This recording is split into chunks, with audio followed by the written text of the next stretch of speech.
Tyler, are you there? It keeps cutting out. Yeah, I think we lost him. I'm back now. Welcome back. Sorry. Internet's being weird.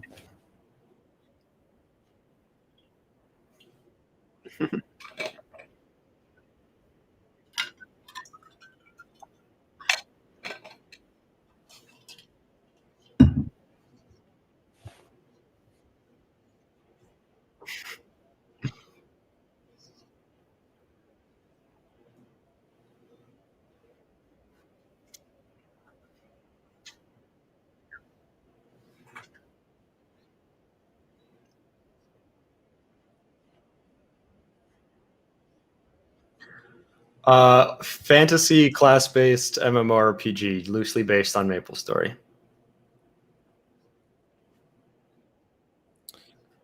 Wild West. Basically an emergent open world sandbox with a lot of exploration and player bullying people. No.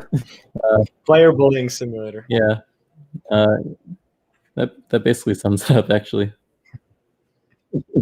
Not in a bad way. It's just kind of how it goes in our game.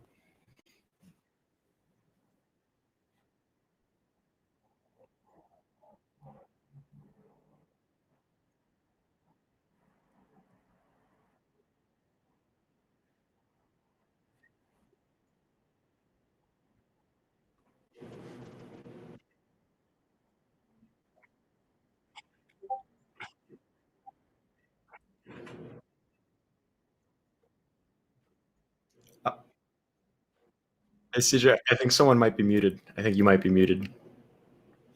Yeah, Vivian says that she can't hear you on the stream. I can hear you, but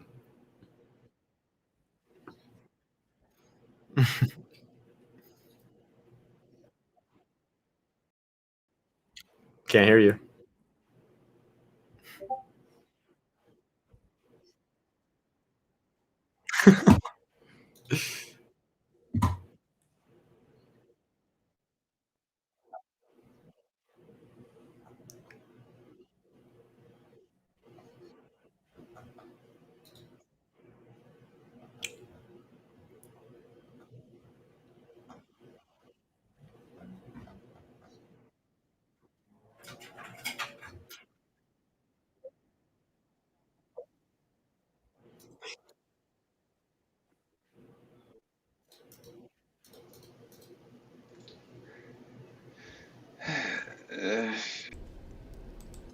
All right. So now my voice exists as a separate audio source. So if y'all can hear everyone, then hopefully hopefully that's all working now. Is it showing up for everyone? Can you hear him? Is that doing better now?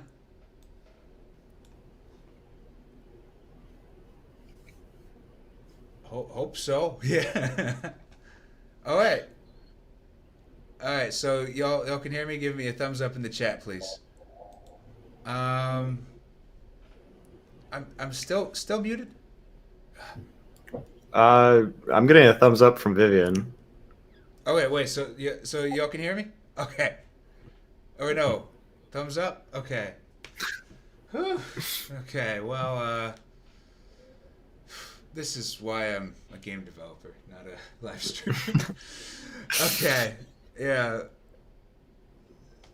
So let's get back into things. Okay. So y'all then did have they heard anything, or is I've just been talking to the void for the last 5 minutes? We should probably just start from the top. Okay.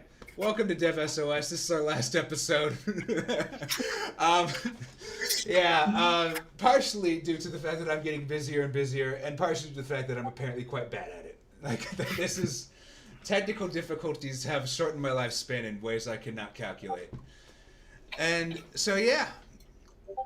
Let's have this fun episode only go upward in quality from this moment.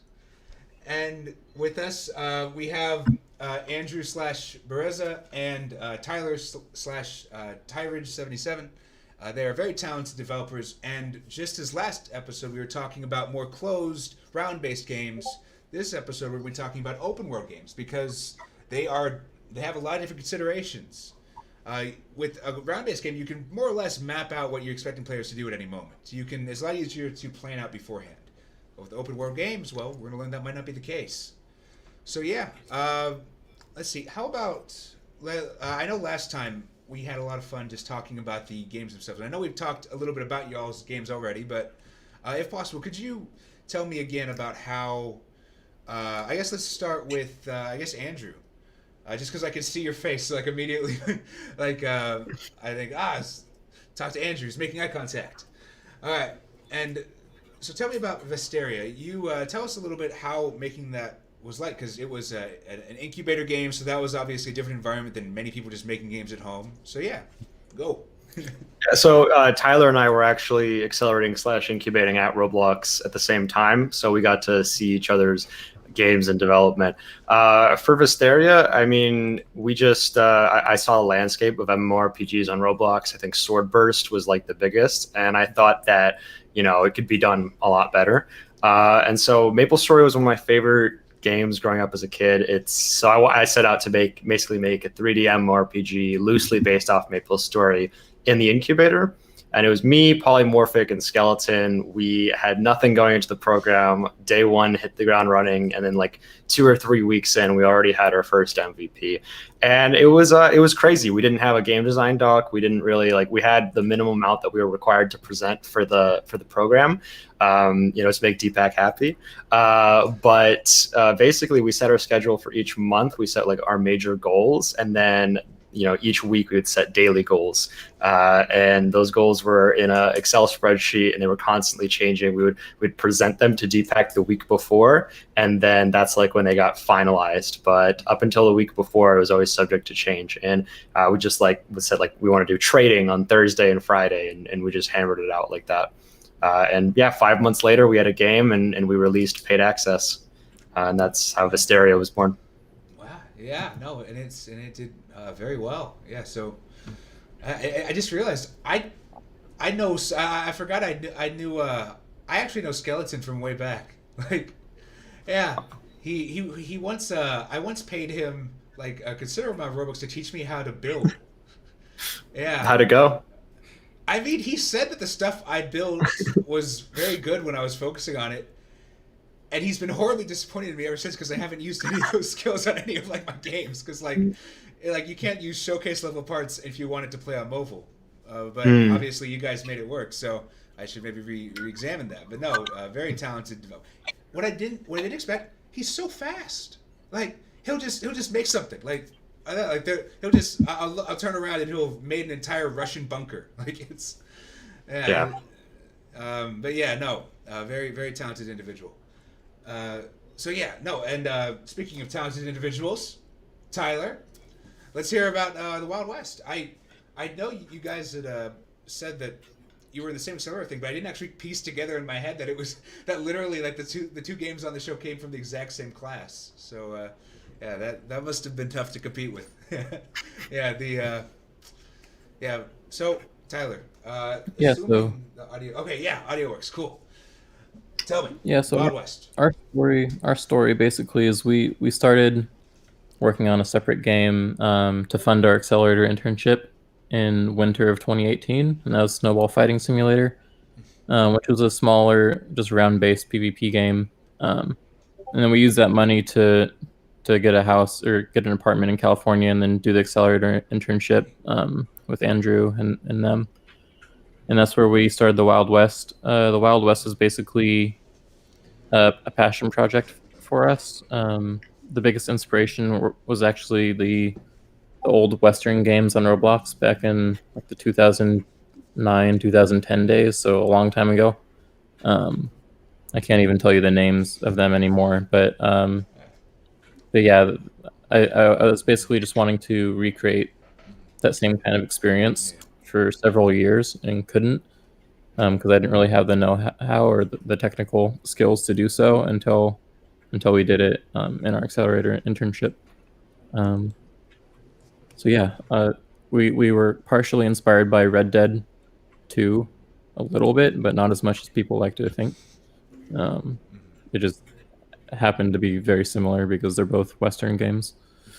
But yeah, that's how the Wild West started. We kind of just made things for fun. We didn't really sit down and plan it out like a lot of people. Like there's this misconception that a lot of developers just sit down and plan out every single detail and have these massive game design documents. Uh, when in fact it's much to the contrary. A lot of developers kind of just start from very simple origins and just do what they enjoy, and they build from there. And that's what we did personally with our game. We were held accountable to some degree because of the accelerator internship. So we had Scrum, which I think Andrew touched on a little bit. It's basically you tell them what you're doing for the week, and then you do that. So we were held accountable to some degree. Although a lot of the things that we said we were going to do that week, we didn't end up doing for another year. But that's besides the point. Yeah. So the Wild West was created. We built it mostly from community feedback. We got the privilege to be able to pitch our game to a small like live player base in our accelerator internship because developers were able to pitch their projects during that time and have people have other accelerator interns actually come in and test the game with you, and people were having a blast from the start. So it was motivating to actually finish and ship the game and build up from there. Yeah. No, for sure. And I think that's honestly, for what I can tell, You almost cut every out 1 sec. like internship success story that I've seen has gone a very similar route with like the most one of the most successful games, I guess new IPs from my own most recent internship was Bad Business. Like, and I remember they literally just like they within the first 2.5 weeks they had a demo running, and people were playing it and loving it, and they were just like, okay, we're gonna pivot and follow the fun, and it worked out very well for them. And yeah, so I think that I took the opposite approach with Mortal Metal, as Rife has been pointing out in the chat. Riferian, he was the other person who did the internship with me.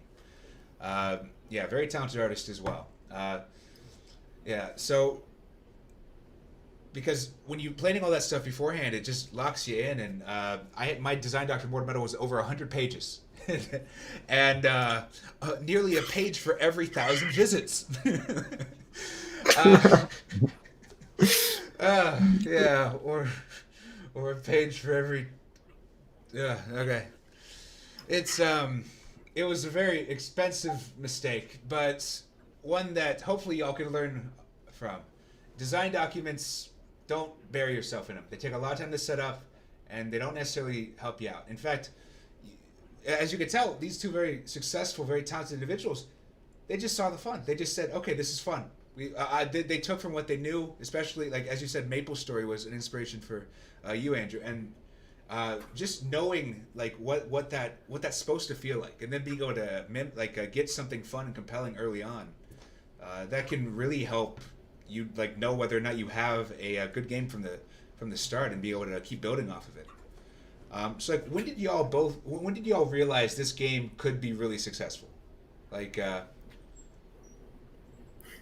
for us, it was when we first pitched it and had people playing at the accelerator internship. Even though it was 12 people, they were all having a blast for like a half an hour, just lassoing each other and throwing each other off cliffs and everything.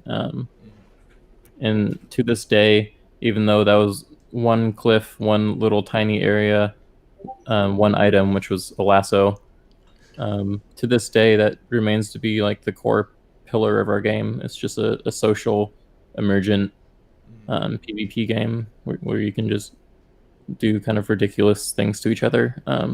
So it's kind of cool to see it evolve to what it is today, but it's still just that same fun little experience that we played all those years ago in that pitch room. So for sure. So yeah, then so I guess by the first playtest, y'all just knew this is fun. Yep. What? A lot like um, Asimo. He's told me multiple times that when they made Jailbreak, they knew it was going to be big from the moment they had a few developers and friends test it with them, because they were able to see that they just people loved it, and they were addicted to it. And I think that's one of the biggest signs of success on Roblox, is that if you can get friends to come in and stay in for more than 20 minutes. Yeah. Yeah. No. Yeah. It. Andrew, you made a little bit of a smirk when I said this question earlier. What's your answer? I'm curious. I mean, it's a similar story for us. There was at one point there was a tour of kids who came through to, Roblox would conduct tours that anyone could sign up for. And there's just like a bunch of little kids, I think probably like 10, 12 years old. And they were walking through and they were being introduced to some of the developers. And we had a demo that was just running on our computer. And we were like, who wants to play? And like everyone wanted to play it. And this one kid jumped on and was just so engaged, having so much fun, like just beating the heck out of some mushrooms. And like all the kids are just like, their eyes were glued on what that kid was doing. And the tour guide was like, all right, guys, move along. And so that was like probably one of the most satisfying experiences. Like that was a peak for me, honestly. But then towards the end, we started doing play tests every weekend towards the end of our incubator, and just seeing the numbers grow every single play test and seeing the same people showing up. That's sort of, we knew we had something good going there. Yeah. Yeah. No. Yeah. It's very watching a playtester person. I guess that's kind of like my biggest regret. Like with most of like my development having to be done remotely. Like, cause like it's just being able to see someone just like fall in love with your game in front of you can really make the difference. And also, and would they do the opposite when they're like, "What is this? Why did you do this to me?" That's also a very educational experience. But yeah, no, It's necessary it's for shipping. yeah. Oh, sorry. Oh no, Um, yeah. Most of the accelerator games, um, I'm pretty sure most of them don't ship. Um, and I think it's really powerful to actually know that people enjoy your game and are having fun with it, because I don't think we would have ever actually ended up shipping a year later if it wasn't for that. That was kind of the motivating driving force behind it, and knowing that people had fun with it. So Yeah. How long did it take y'all to get to that first playtest then? Because I know with many of the games that I saw, like having trouble shipping, like they didn't actually get the core loop playable at any point. Like they kind of they kept on they made assets and some cool mechanics, like setting up for an eventual game to be built off of, but they never actually got to that MVP within a time. So in that case, I guess the MVP was too big. So like, how did y'all scale and scope out your minimum playable game? I mean, we just played it by ear, honestly. Like we'd set our plans a week in advance, but I don't know what concise moment I'd even call our MVP, because it's like every weekend our game was basically more of a game than the weekend before. But we did have something playable, like I think as early as 2 weeks in, you could jump around or we could jump around and mess around with. And I think that's crucial. Like you have to have something playable very early on, because you can't really get a feel for whether or not it's fun unless you can actually play it.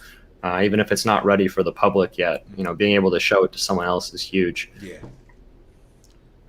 for us, it really depends on whether or not you'd want to call our first playtest a minimum viable product, because the game loop wasn't really realized yet. It was more of just a sandbox. So our first playtests weren't really representative of our final build of the game whatsoever. We didn't really even have a game loop. We just threw people together in an area and gave them lassos and told them to go shoot each other, and that was basically it. And our game loop even changed multiple times after release.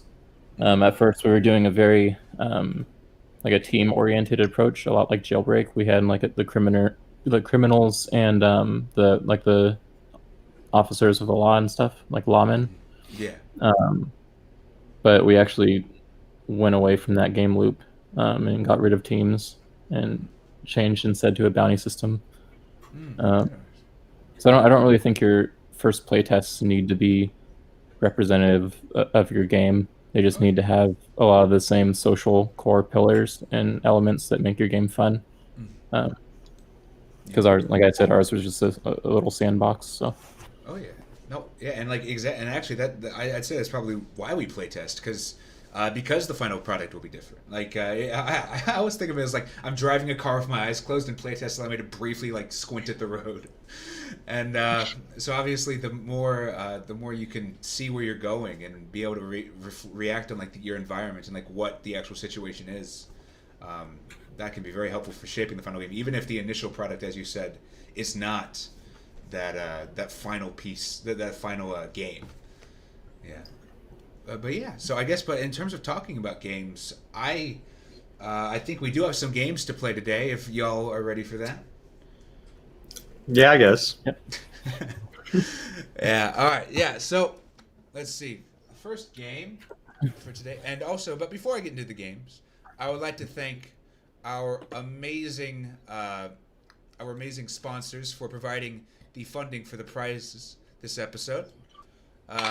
Starship 12 and World Game Shows for providing the first and second places respectively. Yeah, they support devs. What else can I say? That's pretty awesome. Yeah, and yeah, so now let's actually see the games that might be up for that prize. And so first off for today, I believe let's start out with it's this game called Bloxico. Yeah, it's a city role-playing game, and I will be posting a link in the chat in a moment. Though with knowing the stream delay currently, I could probably post it in a minute and still be fine. But yeah, so let's see. Y'all already have the link to that, so let me. So you can join in now, and yeah. So let me. Okay, I don't want to. I'm watching the stream right now just to make sure I don't accidentally spoil it with the posts. Yeah, but all right, yeah. So let's get into that game. Just joining a public server, or Yeah, public server for now, because I think these games are very social, and while we won't exactly get the normal user experience with stream players, I think it's closer to the expected than say playing alone. All right. Yeah. Yeah, but let's see. Yeah, wow, this stream delay is like 3 minutes. Like it's truly impressive. Next time I'll have to do something about that. All right, yeah. So I'm joining that game. It's by scripting it. If anyone wants to just look it up. If for some I know mobile devices they might not. Is it as easy to follow a link on a mobile device? I don't know. I don't play mobile Roblox that often. sure. Yeah. Stream sniping is officially impossible at this much of a delay. So. So I'm already in. Where are you guys? Okay. Let's see. I'm spawning in. It's showing me a snowflake. Oh wait, that's just my reflection. All right. Let's see. Okay. Top 15 donators. All right. Cool. I think we might be in different servers. Really? Yeah. So you went to Bloxico. Yes. All right. Huh. What's the server limit for this? Because you would have joined in before anyone else did. I can't see the server. Oh, okay, wait, there no, we go. wait. I can. Yeah, there's. Okay, so yeah, it looks like it's split into 2 servers, with one having 9 people, one having 5 people in it. I'm guessing that's probably because they have like the preferred player count at like 8 or something, and then like. I don't know. Okay, well yeah, so feel free to join this one, so long as there are people. But yeah, so looks like we have a pretty typical role-based thing. Like as you said, Tyrod, you originally considered having like specific defined teams in your game. So let's see how this game works with it. Let's see. I'm gonna be a criminal. Yes. Okay. Those are fun. Oh wow! Oh my goodness! I was just murdered by it. Wow. Okay, let Oh, me wow. actually. That reminds me. Okay, I'm gonna have to turn off the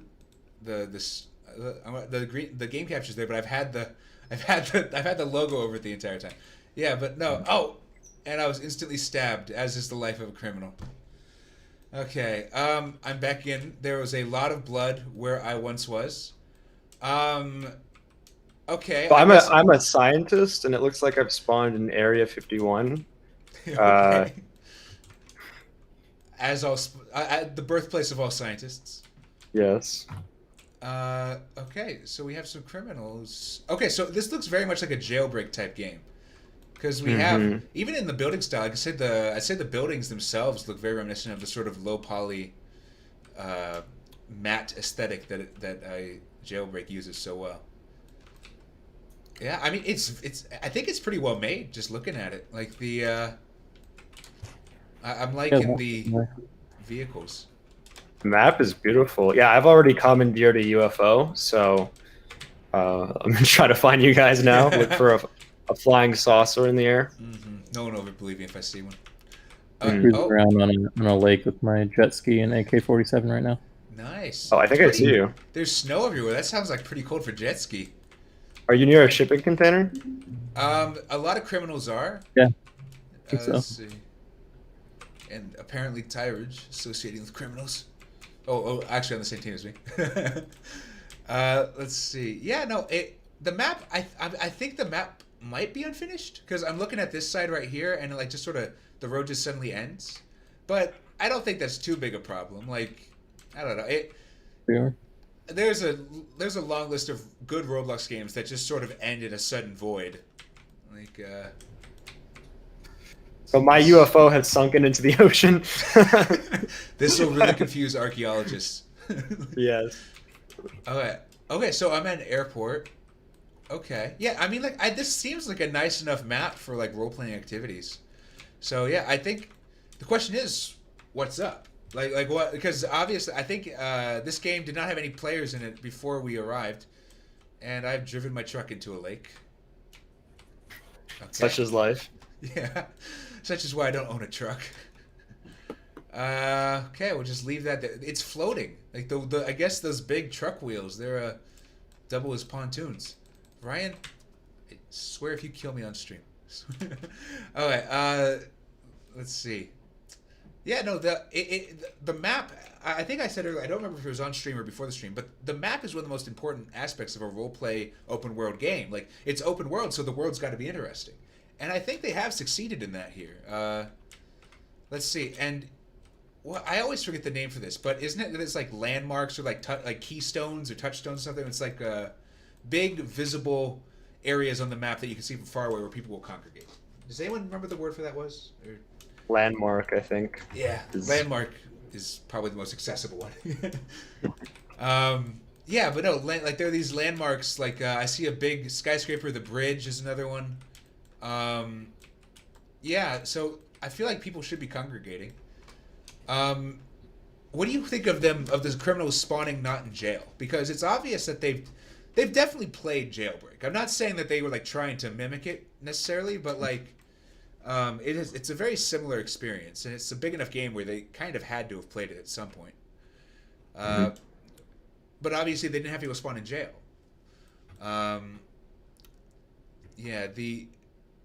So I guess let's go through and get our thoughts in. I've been speaking pretty nonstop, as is my character.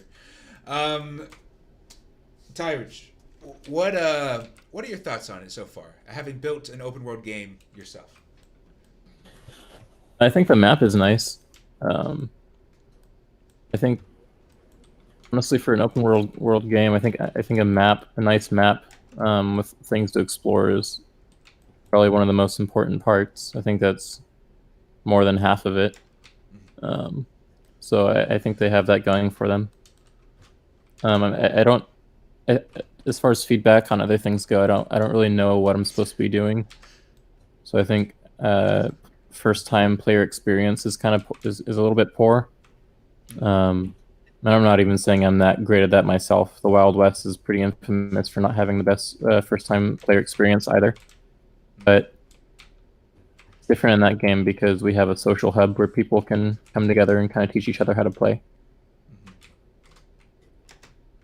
I'm not sure what my role is. Like, I know I'm a scientist, but all they gave me is a fire extinguisher and a flashlight and an apple. The only tools of science. I had a UFO, but I crashed that into the ocean. For real scientists, you can figure out things to do with those 3 things. Yeah, I'm not getting any government funding anytime soon. Yeah. We're requesting a grant for a new apple. Yeah. That's one of the things is like, you want to be careful as a developer to, leave a game is like a playground. You want to make sure that people are able to sort of play the game to their own interpretation of it. But in this case, there's like, I just have absolutely no clue what I'm supposed to be doing, and I don't have the tools to really do anything interesting. After I lost my UFO, I just, like, you guys have guns, so I'm like wondering how I get a gun now. Yeah. No, I found I guess just on a general game design thing, I found that like with open world games, you need to, like, there will be some players who will hate any limitation you impose on them, like whether it be only being able to do certain things at certain times, or for me, it's been a lot of people wishing I'd made the character customization systems in Super Hero Life 2 more flexible. There'll be people who want that extra freedom, but at the same time, new players, like an open world is you get choice paralysis. Like, you don't know what to do. So like having a linear experience in an open world game can be very helpful for new players. Like Jailbreak, it's very much like break out of jail. Like, sure, there are multiple ways to do it, but there aren't an infinite number of ways to break out of the jail in Jailbreak. Like, it very much provides a route for new players to understand the game and get used to it. Yeah, it's good to start small with pretty concise objectives on what you want your players to do. Like, even with Jailbreak, it's a pretty huge game and there's a lot to do in it now. But when it launched, it wasn't a huge game with a lot to do. There wasn't that much in there. It was just a lot of fun, and the things that were in there were great. And people knew what they were supposed to do, and then they built it from there. So I think launching a game with a lot of things to do without any real concise objectives on how to get there or what you're supposed to be doing is dangerous. My perspective. Oh yeah, no, I completely agree with that. And also, So I've thoroughly explored Area 51, and the UFO is gone, and there's just like, I can't find anything to interact with, and I don't know how to switch teams either. Oh wait, so do the vehicles not respawn? I'm sure it will eventually, but or maybe not, because I dumped it in the ocean. It might not respawn because it's still. Maybe I'll go find my UFO in the ocean. Hey, Tyler, there you go. Okay. Yeah, no, I didn't even try to enter. Yeah, no, I completely agree. There, with that kind of stuff, especially with even the vehicle spawning, or just being like that kind of stuff. You want players to be able to access that on a reliable basis, because otherwise, if the first time player experience involves the fun of driving a vehicle per se, then and that's only available to 1 out of every 10 players, well, that's going to hurt your onboarding. Yeah, so let's see. It's definitely a great start, though.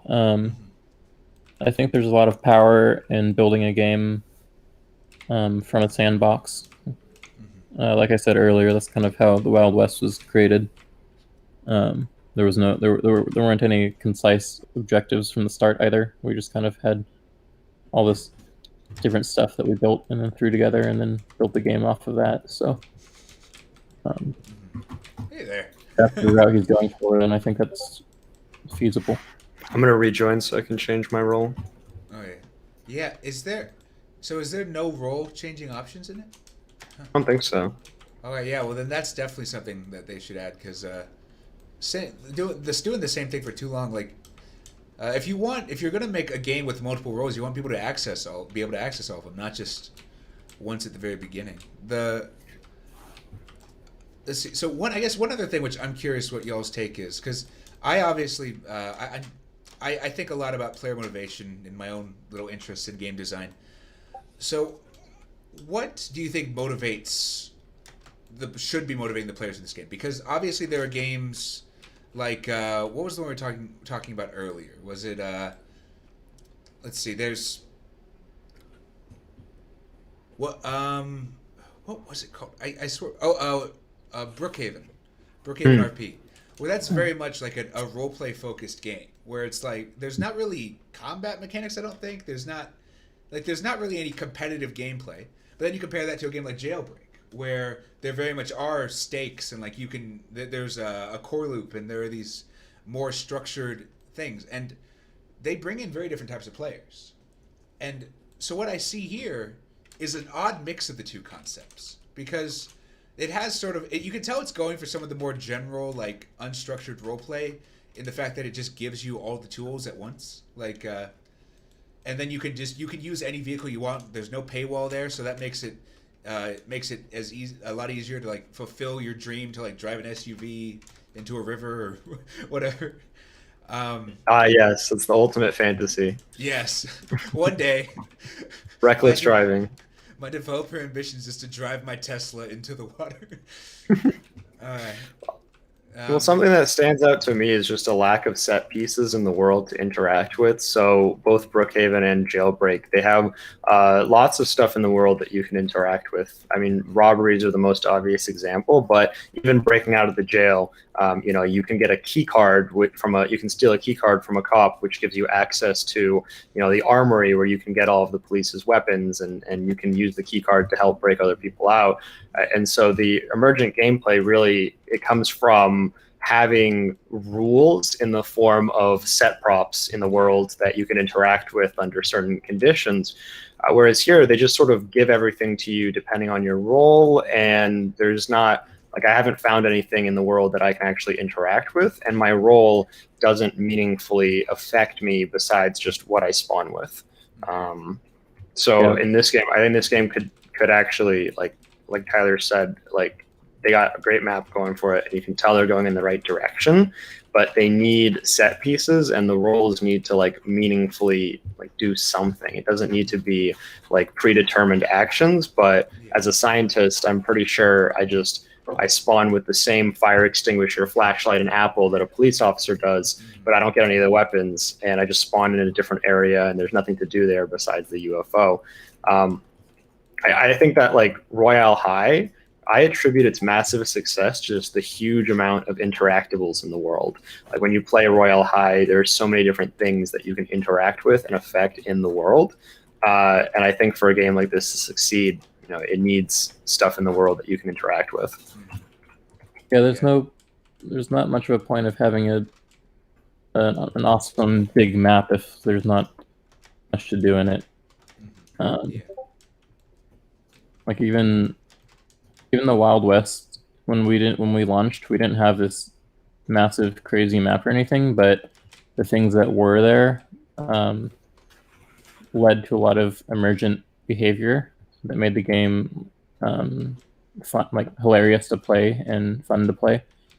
For instance, like we had kind of a crappy map, but we had wildlife, and if you shot the wildlife, they get angry and they charge at you, and you could lead them into town and make them kill players and stuff like that. Like I think on launch you kind of have to have that kind of stuff with an open world game like this. Otherwise, your map's just existing to exist. It doesn't really serve a purpose in gameplay or in social behavior. I think it's more appropriate for games like driving games. I don't think driving games need to have these super interactable maps, because the main objective is just about driving around and having fun doing that. But for PvP open world games like this, I think I agree with Andrew. There needs to be more going on in terms of what you can interact with as a player. I completely agree. In fact, it's interesting hearing you all talk about this, because obviously I'm sure you both have heard about like systemic game design in some forms before, or like systems, or it's basically it's the idea of like it's the difference between, say, an Uncharted game and a chess game, where fun is emergent from built-in mechanics rather than through pre-planned content. And a lot of time when I hear it talked about from like almost like player-specific mechanics, like weapons or things the player can do to really change their own personal experience. But even like map-wide systemic gameplay with maps with built-in mechanics and systems and dynamic changeable behavior. I think that's something to really consider for these kind of games. It seems to be very helpful in just allowing using the map as not just a place to build atmosphere, but as a game mechanics in itself. It's what the player will interact with to create the fun, for the fun to emerge from. Yeah, but just crashed an ambulance into a ditch. And I don't know, you need some more structure in this because, like in Jailbreak, cops can't kill each other, right? Mm-hmm. Whereas here, I spawned as a police officer, and one of my fellow officers had taken up arms against the rest of us and was just spawn killing us. And you're not going to be every time. That's like how you bleed players when you have something like that prevents you from experiencing the rest of the game. It'd be more fun if it was criminals who were spawn killing the cops, because then that's a power fantasy. That's it's like earned. They made their way all the way to the police area, and now they have the fun of being able to spawn kill the police. But a police officer just spawn killing his fellow officers, it's not earned. It's not fair, and so to the person doing it, they're not going to be getting as much fun as if they had worked for that ability. And to the people being spawn killed, they're like, "What is this game? Why is this allowed to happen?" Not the best. Yeah, you have to be careful. You have to be careful in sandbox games if you decide to implement PvP, because it completely changes everything. I'm pretty sure Brookhaven doesn't have PvP, and that's why you can just kind of do whatever, because they don't have to worry about the logistics of all of it. They don't have to worry about other players constantly ruining the experiences of new players and stuff. So, yeah, I know some games will attempt neutral zones or yeah, we do that. Yeah, so how has that worked out for you? That's worked out well. It's a little bit hard to communicate to players is the biggest issue. We could be doing a better job of that. Some of the user experience stuff is lacking in our game right now, so some players are confused until they figure out how it works. But it's good. It's the best compromise we could find, because it's good for allowing players to it's good for allowing multiple different types of players to exist in peace and happiness. The players that just want to kind of relax and roleplay with their friends and mine can do so in the safe zones that allow that. But if you want to mine for more rare or something and on something riskier but more rewarding, you can go explore a cave, and that's not in a safe zone. So there's more risk in that, and you can get kidnapped and bullied and killed by other bandits and stuff. But it's completely optional. So yeah, and I think you've touched on something that's very important to open world game design. It's very in a world where you can't really set limits, being able to have risk versus reward trade-offs is a very helpful way that you can actually structure player behavior, player routes. Because as you mentioned there with the mining, with people who want to play it a certain way, they can do that at a cost towards not getting as many nice medals. So it encourages them to go outwards if they want to do that, but also never shutting off the option of a peaceful existence. And you always want to give players a choice. When it comes to danger, you always want to give them a choice of whether or not they want to go out and risk losing things or play it safe and not have to do that. Yeah, and I think it just leads to more compelling gameplay, and just if you can do things different ways with even have it be situational, that can allow for many more replays than say just one set course being the superior one. The game that always comes to mind when I think of systemic gameplay is Natural Disaster Survival. that's an instance where there are so many different like when the combo of map and disaster will change your behavior. Like a tornado in a skyscraper, you behave differently than say a lightning storm in a skyscraper. Like so these kind of things playing off each other will lead to more interesting play behavior. And or when someone like me comes along and buys up like a 10 times multi-disaster, then it doesn't matter what you do, really. How do you wish to die today? Yeah, it's like the final mission of Halo Reach. It's like objective survive, and you're not going to survive. Mm-hmm. Yeah. No, it's yeah, that kind of stuff's fun. But yeah, but I guess also one thing, just in terms of the player motivation for this game, we've talked about comparing it to how it kind of, through lacking interesting things to do, structure-wise, it kind of can't fulfill that role as a jailbreak type game. But I would say that in order to be like a Brookhaven type experience, they'd also have to really focus on just the immersive roleplay mechanic type stuff, or like all the gears, for instance, like all the stuff that was spawned in my inventory. Don't just give me an apple when I'm born. Don't just give that to me. Put an apple in an area and then I can pick it up. Put it like it's a very easy addition. And then just have that for like every immersive map environment. If Andrew wants to be a scientist and he can pick up a test tube, like that'll be a lot. I should be able to like do chemistry, like combine Yeah. different chemicals, and then maybe I get a tool that lets me throw a chemical and it explodes, right? Like give me Yeah. something to do, and then once I've like done a little bit of minimal work, let me go interact with other players with the thing that I made, because it'll feel a lot more earned and a lot more organic than if it just slap it into my backpack. Yeah, I think it's possible to give players a lot of choice from the start, but you also have to still have something that they want to work towards. In the Wild West in our game, you start with basically every outfit unlocked, which is not very common on games. But we did that intentionally because we didn't really want people to all spawn in looking the same and having to grind just to become who they want to be. Mm-hmm. We wanted them to be able to kind of become express themselves from the start, and then start their adventure from that, instead of having to grind just to look cool, just to look how they want to look. But at the same time, they can still grind for a lot of other things in the game, like horses and weapons and consumables and everything. Yeah, no, I completely agree. A bit riskier in terms of monetization, but I think being able to express yourself from the start is really important.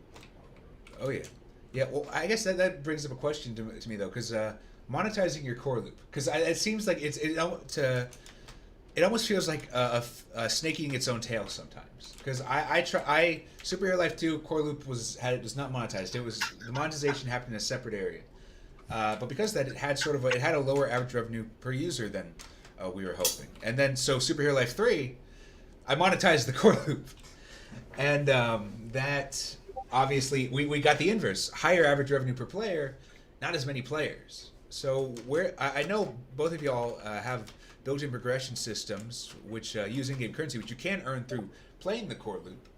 But how do y'all decide where to monetize and where not to monetize?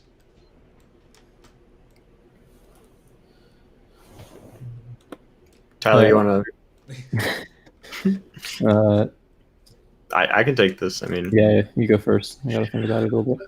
yeah, with Visteria, it was a very high, I wouldn't say very high skill ceiling, but it was like a type of game where I felt like the community would have punished us more if we had monetized it like, your average Roblox game would be monetized, which is a shame, because when it finally released for free, like it was making like premium payouts, which is a new feature Roblox added to give you passive income in your game, Yeah. was earning the game like 3 times more than its actual monetization.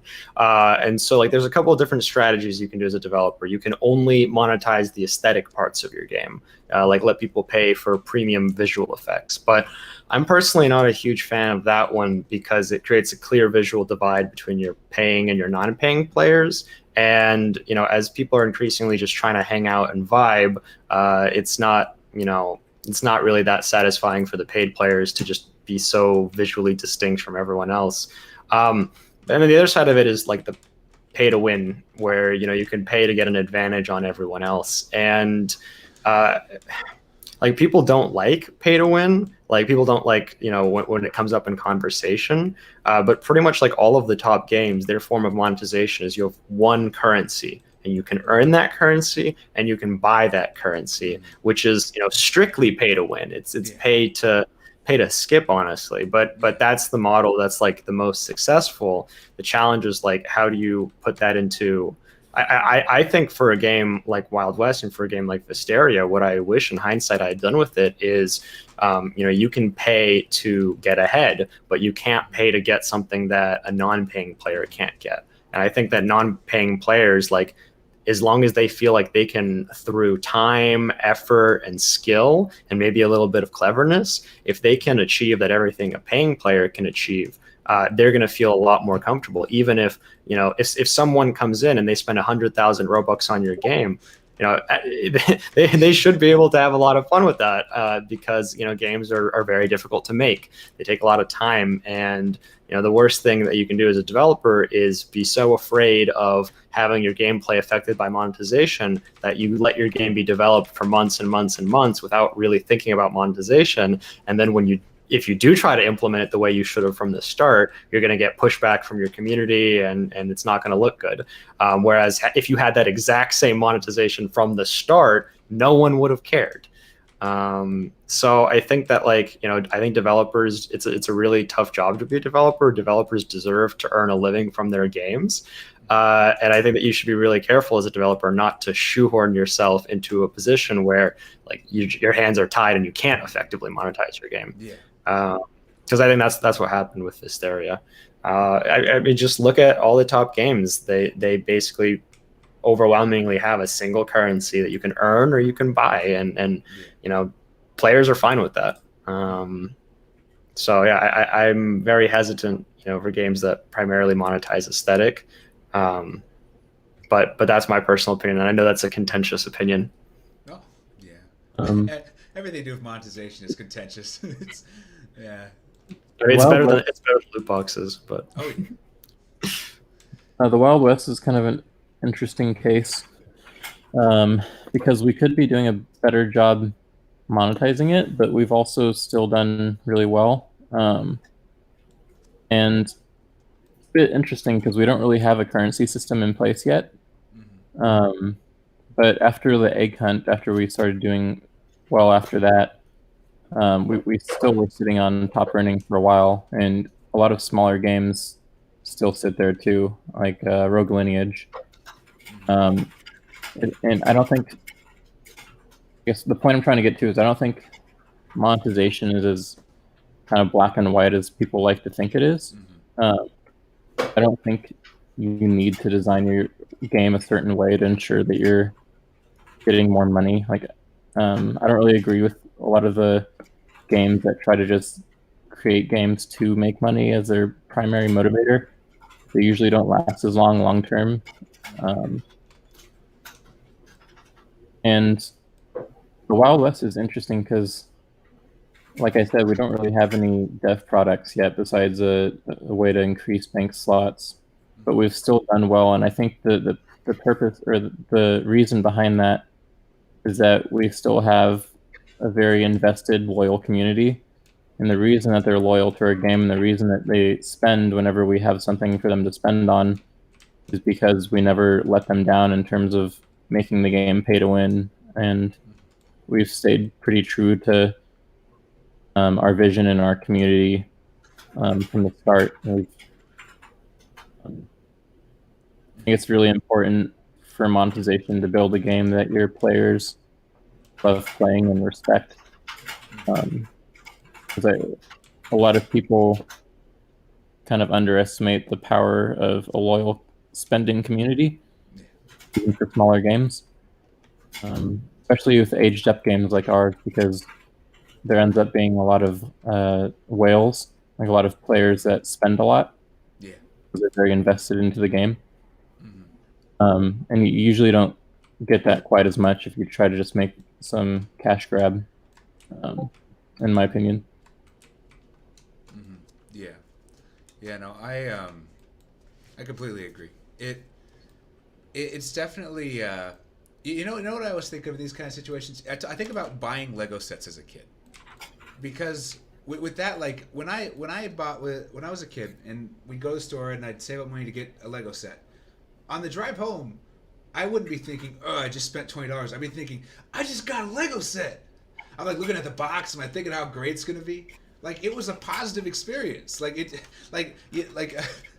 Monetization doesn't have to feel like you're like mugging the player. No, it should be a positive thing. They look back and like, oh, remember that time that I got that thing and it was great. Like, and I think that leads to obviously a happy player base, but also, I mean, I feel like if you focus on making monetization feel that way, it's not even really a transaction. It's just a win-win. Like, yay, now I get to pay my rent and you get to enjoy this cool thing that I made. Like, yeah. So I think, yeah, there's definitely, as you said, no right way to do monetization, but there are definitely some things that could be very helpful to consider. Oh no, what have I done?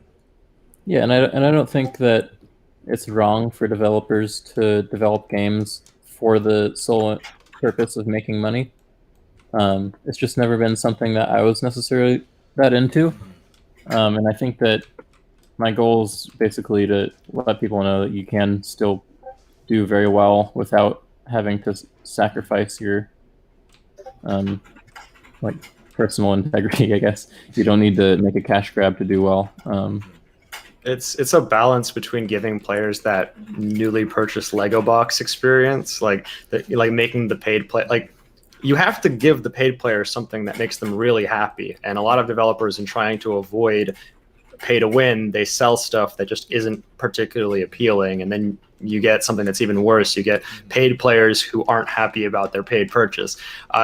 You're walking a fine line between giving paid players something that'll make them happy and not making free players, not ruining their experience.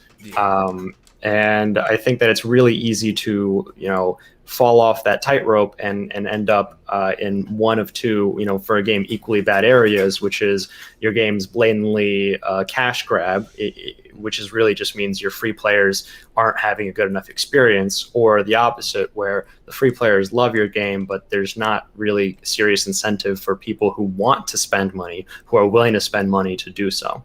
And I think both of those are pitfalls to avoid. Oh yeah, I completely agree. In fact, I think that's actually where we started on this. Right, I said, do y'all think we should monetizing the core loop makes sense? And and like, yeah, it really does just sort of when you give someone something which they can use to then ruin the free player experience. Like at the end of the day, average revenue per user is an average across all your users. If the amount of users you have decreases, the amount you earn goes down. So yeah, yeah, but I think unless y'all have some more you'd like to say about this game, I think we've probably said all we need to say. But so I guess just to summarize from what I can tell, let's see who made this game. Let me address them. Okay. All right. Yeah. So scripting it. Great work on the map. It's beautiful. Give players something to do, and not just in terms of open world things to do, but also helping with onboarding. Like give them a semi-linear path that they can go, which is proven fun, so they can learn to discover the world. Yeah, and so let's see. I guess make sure that vehicles spawn on a regular basis. Do y'all have anything you'd like to add? Map interactables.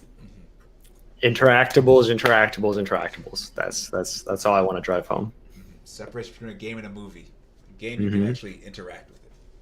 Like, I found Santa Claus on the map when we were playing, and I couldn't interact with him. I'm like, what's the point of having Santa here if he won't give me presents, you know? Or at least tell me I'm on the naughty list. I don't know. Yeah. Be less sandboxy in terms of the roles that you can be if there's PvP. Or find a way to make it very clear what you're supposed to do and fair for everyone. Mm-hmm. Yeah. Yeah. No.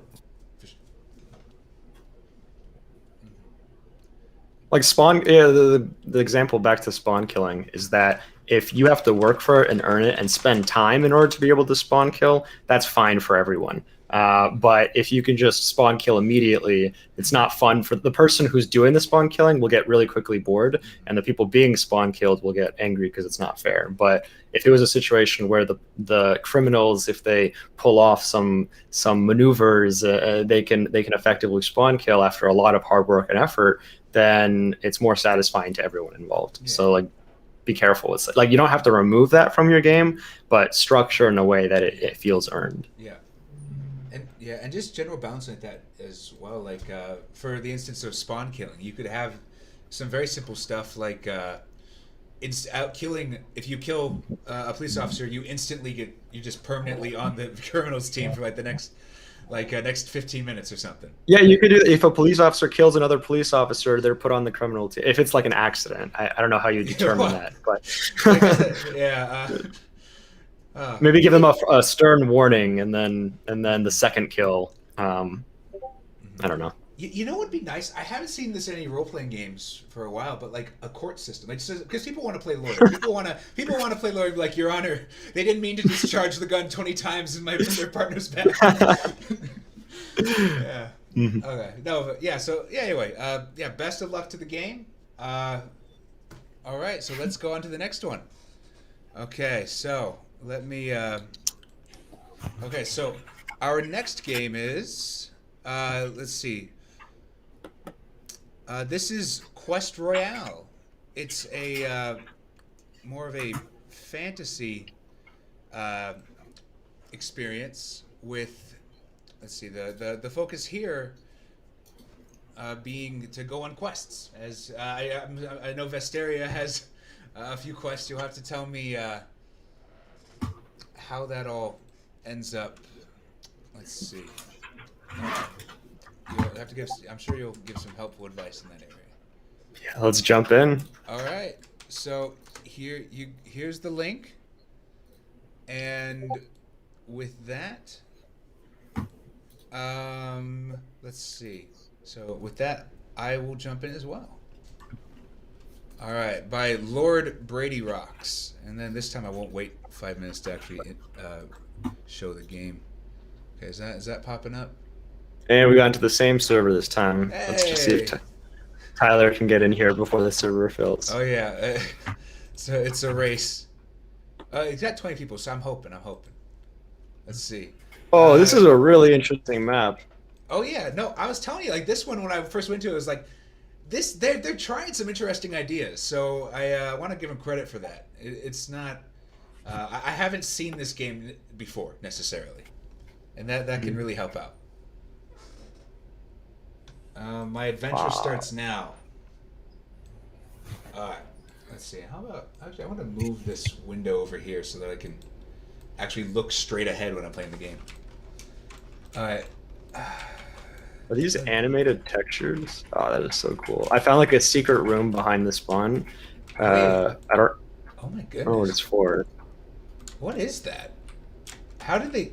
So is that just? Are they? Come in here. There's like. What the heck? I don't know. It's trippy. Yeah. I like it. Oh. Yeah, the wow, yeah, no, like there's a picture of an umbrella in this weird strip of a room. It's a cerebral experience. For sure. You don't leave this game the same as you enter it. Yeah, but no, like you can see, like they they definitely try a lot of they have a lot of different environments just from the start. Yeah, and I think to an extent they probably could go with a little bit like in terms of application of terrain, it's kind of bumpy. Like there's a lot of jagged edges, so maybe like a few smoother areas could help out in general. But yeah, no, I think it's exciting, and that's whoa, what happened? That was me. I launched a firework. That's the kind of interaction we're talking about. That you want to. Yeah. See, they've got it figured out. I've been playing for a minute, and I already have an umbrella that makes me fall very slowly. And I just launched a firework. I just found another one. I have an ice sword. Whoa. Not entirely sure where I got it. Oh, there's a dragon. Okay. I'm being chased. I can't tell if these are players or... Okay, those are NPCs, and they are killing me very Whoa! quickly. I'm actually flying a dragon. What? Yeah. It's like a stuffed animal dragon. I found a treasure chest. Let's see, what do I get? The turn The radius train? is a bit... The train, I'd blame Roblox for that more than them. Yeah, no, it's definitely not an easy thing to work with. So bad. Yeah, I've avoided terrain for a long time. But honestly, I prefer like the old like rectangular like more Minecraft inspired older stuff, just because I felt like I knew how to work with it more. Hmm. Yeah, I don't know. Maybe I just need to man up and watch some tutorials. A little bit, yeah. We built our train in third-party external software and then imported height-map importer I made. Do you mind? I completely avoided smooth terrain tools. They're really bad. Do you mind telling me what software you use to make the terrain? Or is that like secret? Not on screen, no. All right. I don't remember which plugin it is. No, I don't remember which plugin it is, but Skeleton also does not use the default terrain tools. He has like a custom plugin for it. All right. Yeah.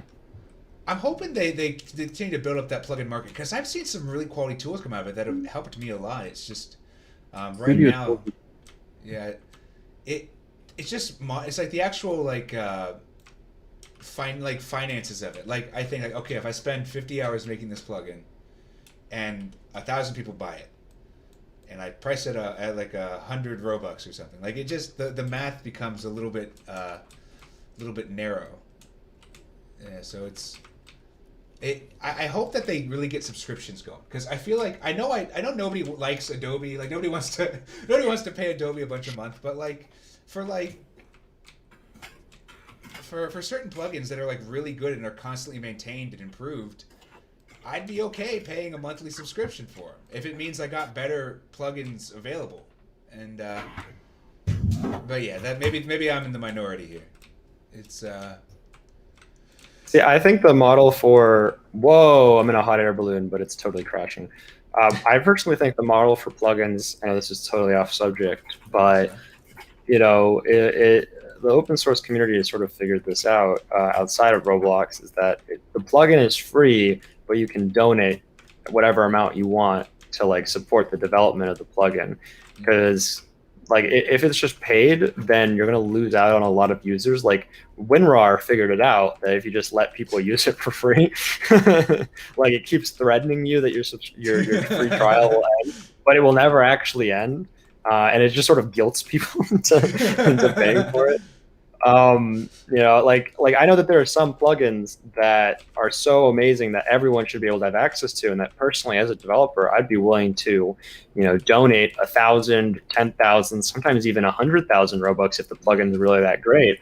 But they would not be able to price their plugins at that price, or else almost no one would get it. Yeah. So, you know, with the current system, you know, you're losing users and you're losing potential revenue. It's like the worst of both worlds. And if it has a paywall, you're inevitably going to get people who pirate your plugin, and that's no good.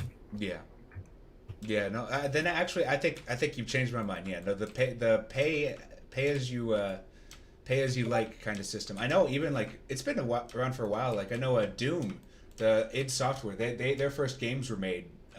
Were sold in that way. Like they would literally back then they would just say like first episode's free, second episode like you can pay for like you can pay any amounts you want or something, and it was just a very interesting back like '90s era internet. A lot of interesting things were tried. Mhm. But yeah, no, yeah, dynamic pricing would be awesome if we could like, actually like allow players to pay within a certain range. Yeah. Still don't really know what I'm supposed to be doing. Yeah. I finally got an ice sword. A little bit so- worse in the last game in terms of that, like in terms of not knowing what to do, in my opinion. Yeah. Well, it's interesting because this game is captivating my attention more than the last game because I'm going around and interacting with stuff. There's a lot more like interesting landmarks, and vehicles and stuff. You know, one thing which I'd recommend to them is just increase the server size even, because like 20 players, I feel like you could get, you could probably get like 50 players in here and have it feel like a decent, like, because this will be a very social environment. When you have fun surface level mechanics and stuff that everyone can interact with, well, interacting with them around others helps a lot with that. Yeah, Oh, Tyler's being attacked by bunnies, and they're about to kill him. Wait, what? I got you. I'll save you. I'll save you, Tyler. Oh my God, these bunnies have a lot of health. So wait, so is that like is it like an RPG? Is that what it's going for? I think so. These bunnies have almost killed me. Oh wow. Jeez. That's Run, Tyler. Yeah, because like there really isn't a progression system from what I can tell. It's like I guess there's wampum. So is that am I to take? That Well, this it is supposed says to be it says that we're rookies. Yeah, it seems like it's having an identity crisis almost. Like there's like these very interesting open social environments, almost like a playground, but then it also has like this RPG aspect with leveling up and NPC enemies. I honestly would say just double down on the social side of things, because if there's one like Vesteria is an amazing game almost because it's the only like really like RPG that really got a whole bunch of traction in the traditional sense. It's a lot more difficult to make a really compelling RPG game on Roblox, I think. But a compelling social game, I think that's most of Roblox. I just got Grand Theft ballooned by bunnies. That's awesome. Yeah, I'm surprised that there aren't like more. I don't know. I guess I feel like there should be more almost like character specific stuff. Like I'm holding a sword and that's nice, but like it'd be awesome if there was like some ways I could change the look of my character, or like some basic, like further ways that I could interact with the environment as a person. Because when you think about immersion, it's how you interact with the environment. Right now, there's a very interesting environment which I can, I guess, witness. And there are interactions such as the fireworks and I guess attacking the NPCs and such, but like just a basic like even like food I could eat would be nice, or something like that. That'll really yeah, go for it. One of the most satisfying things is like those bunnies that just like completely tore Tyler a new one. It'd be whoa, that rocket just exploded. Like one of the most satisfying things in an RPG. No, too soon. One of the most satisfying things for me in an RPG is to be like pummeled by an enemy, but then I come back when I'm better and I like absolutely destroy them. It's not clear to me how to become better. Like I've picked up a couple of cool weapons, but those bunnies, like, you know, they touched me for a second and dropped me to 10% health. I'm not sure how to get more health, and I don't see anyone else who's not. Oh, I found Santa Claus and he has quests for me. So, yeah, I'm not. So would you say that the actual like I know a lot of RPGs they'll put like the easier enemies closer to the spawn and the difficult ones farther away. From what I can tell, this game would benefit from that. Like just not having the killer bunnies within walking distance of the first time play. Yeah. Like doesn't necessarily got to be a paywall, but like being able to map out in your own head, this area I instantly die, so I don't go there until I'm stronger. But also, like, how do you know how strong you are? I think that's another thing to consider. Like, right now, I'm holding an ice sword. What does that mean? Is ice sword bunny killing level? I'm a rookie, so I just... Oh! It's CJ Ware killing level, apparently. Yeah. Landed on my own sword. Oh, so there's no, like... Yeah, go for it. Oh, there's no experience bar, so I'm like, we're all rookies. How do we become better than rookies? And there is an NPC who says he has quests for us, but I Where is don't he? know how to interact with him. It's Santa Claus, and it's like a recurring theme in the games that we've been playing today. But Yeah, I know they sent in this game back in December, so this could very well be just like a Christmas update that never got changed, and which I think is, I mean, it's fine if no one's currently in the game. No reason to instantly change an update the second something's out of season. That like there's a lot of interesting stuff. Like I can almost imagine like conceptually they've put a lot of interesting things in the map, and yeah. So let's see. Let's see. So, judging by the leaderboard, no one's actually completed a quest yet. Well, So the developer might want to look into that. Mm-hmm. Well, yeah, I guess should we recommend that they try to get the quest system to be the main gameplay, like because right now the quest system, like I think the fun parts of the game are just the environmental interactions and the more social aspects of it. So I feel like that'd be the thing to double down on rather than trying to get a quest system to work. Because I guess, well, Andrew, tell me, are quest systems easy to make compelling? It's tough because it's finding a balance between like, telling players strictly what to do and giving players structure to find their own stuff to do. I'm not really sure. I think the biggest thing is that I've gone and explored most of the map now, and I've found a lot of cool stuff, but now I don't really know what to do anymore. And so I had fun for like 15 minutes going around finding toys, but there's not much replayability now. Yeah.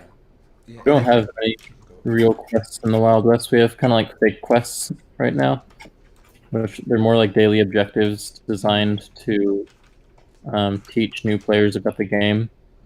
When you join the game, you're prompted with a quest window, but they're basically just really simple objectives that you can do to explore the game and kind of understand how the game works. Like we have one where you can explore the deepest cave and then get money for it, or you can go rob a player or rob a train. So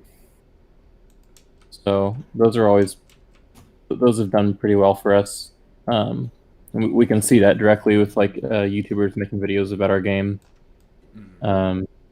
and other like big influencers and stuff, because it gives them something to actually do and like move towards. Yeah. I don't think there's any real focus in this game yet. How much do y'all cater your design experience towards influencers? Because I know like influencer versus dev seems to be a recent like I guess community stressor, but like at the same time, the two, like the both sides need the other one to exist, and like Roblox was growing a ton thanks to its YouTube presence, and obviously influencers need games, and so how do y'all prepare your game for influencers, if you consider that at all when making it? For us, we never prepared for it, really. Honestly, the Wild West only took off, or I shouldn't say only, but the reason why we took off was because of Flamingo and other big YouTubers as well started joining after him. But we didn't really anticipate for it. Honestly, I don't know if most Roblox developers anticipate for influencers. Most of them just kind of join out of nowhere. Yeah. So I love Flamingo because he's one of the few YouTubers that actually goes out of his way to find new games. Most of the influencers, they just find whatever game's hot and they just make videos on that. I actually have an interesting case study because so I was working on Build Island a couple months ago, and I noticed that this other building game had gotten really popular because they added a dev product that for 200 Robux, you could just delete everyone's builds and it was gone. And it's just gone. And Kineto Kid made a video on this saying like the biggest mistake this game's ever made, and it's like the thumbnail of him face palming, so disappointed, and you're like, oh, I have to see this.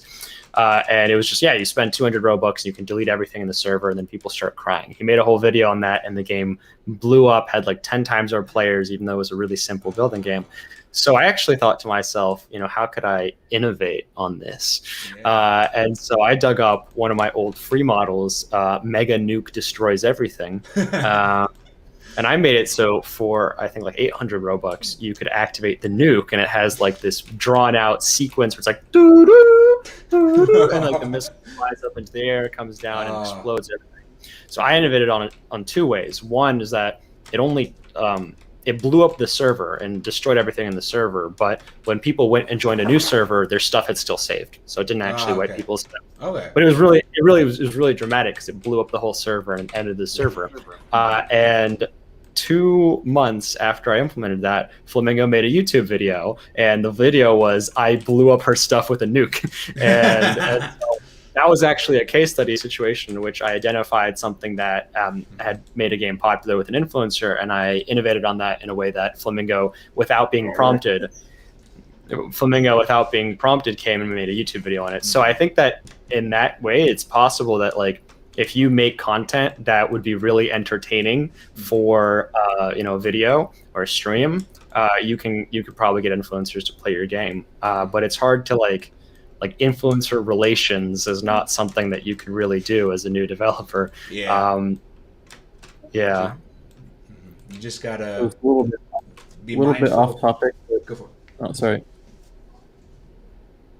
Yes. Go ahead, Tyler. Tyler, you still there? Yeah, I am. Okay. A little bit off topic, but I think game discoverability on Roblox is lacking for people that aren't lucky enough to get influencers.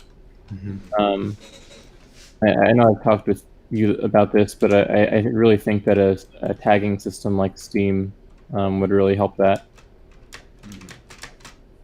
Yeah. No, Like a genre system. Yeah. Yeah. I didn't really realize how bad it was until a while back. A friend of mine has been growing a TikTok channel, and they told me how easy it is to just like go start from nothing and just grow something. And I'm like, what are you talking about? Don't you got if Roblox could figure out, like, TikTok's got it figured out. They favor new accounts, and what they do is they sample your game to a small amount of users, or not game, they sample your video, your TikTok, to a small amount of users, and they see how they react to that. And based on that, they'll show it to a larger and larger and larger amount of users. And when I made a TikTok account, I made a few videos about my dog, and then I made this one where I told my cat to meow and he meowed, and then I told my dog to meow and he made this funny like noise, and it went viral, got like over 1 million views, and I was just like, wow. Like my account's a nobody, no one was following me, but I just made good content. The algorithm figured that out. And so, if Roblox could figure out how to do that, that would like completely change the game, because right now we have so many great experiences on Roblox that just like never see the light of day, and it's hard for a developer to even know where to begin to improve, because they can't even get the small amount of players needed to have like feedback cycles. Yeah, I have to agree with Tyler. I know they're working on it. I know that they hired like the person who made YouTube's recommended algorithm to lead their discovery efforts. And I don't know. I just hope we get something as good as TikTok. Oh yeah, no. There's definitely things you can do still, though. I think some of the most important things for new developers that want to get their work out there in the hands of players is to constantly advertise their work on Twitter. I think Twitter's a pretty good medium for Roblox development, like sharing, and then also just networking with other developers. There's an hobby to the game. Is great too. Yeah, no. Because all you really need is 10 players to come in and test your game and give you feedback and have fun, and it can grow from there. I mean, we had a bit of a head start with some fan base from our previous game, Snowball Fighting Simulator, and we've had a lot of connections with developers and with Roblox. So I wouldn't say that we didn't have an advantage, but we definitely grew a lot from word of mouth. Yeah, honestly, the way Roblox's current algorithm works is a mystery to me. Like because Superhero Life 2 will get like 30,000 new people finding it every week, like first time plays. I have no idea how. I don't know where they come from. Don't know who they are. But like, I'm guessing this is showing up in friends recommended and stuff, or like natural discovery on the games page. But like, I can't tell that. Like they like that kind of transparency would be very helpful as a developer. So I do hope they help us a little bit more figuring out like how to increase that kind of stuff. But yeah, so also I guess just taking things back on topic a little bit.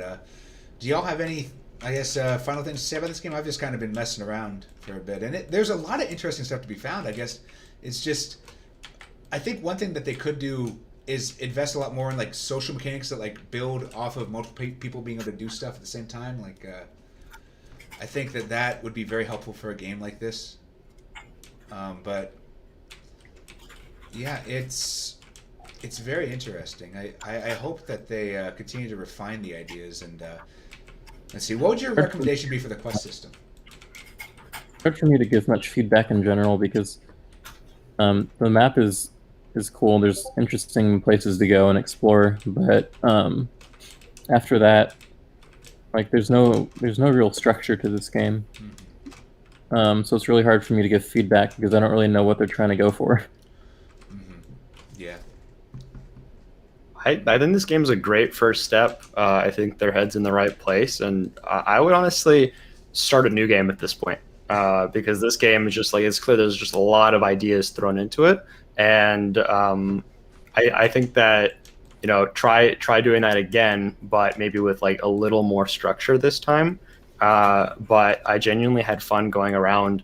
There were some things I didn't understand. There was an ice crown that was surrounded by like a force field, and I was really interested. I was like, how do I get that? But I looked around and I couldn't find anything. I don't know. It's hard to criticize something like this because it's like the more abstract it is, the more it's like a work of art, and no one likes art critics. But yeah, That's exactly how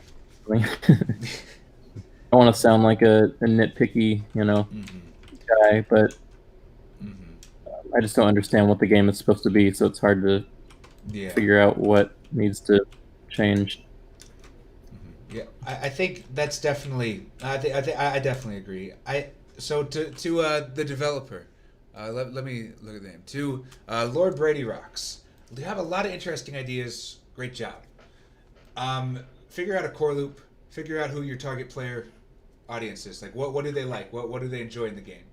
And that may be maybe they like the quest stuff. Maybe they like the just hanging with friends with cool environmental mechanics. But once you figure that out, then like just start building your game from there and try to keep that kind of structure in the back of your head when making it. Because there are a lot of cool ideas here. They just need space to breathe. Yeah.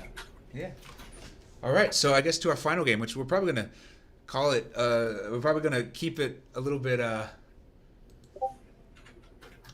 Probably gonna try to keep this one a little bit faster, just because I haven't eaten dinner. It's 9 here.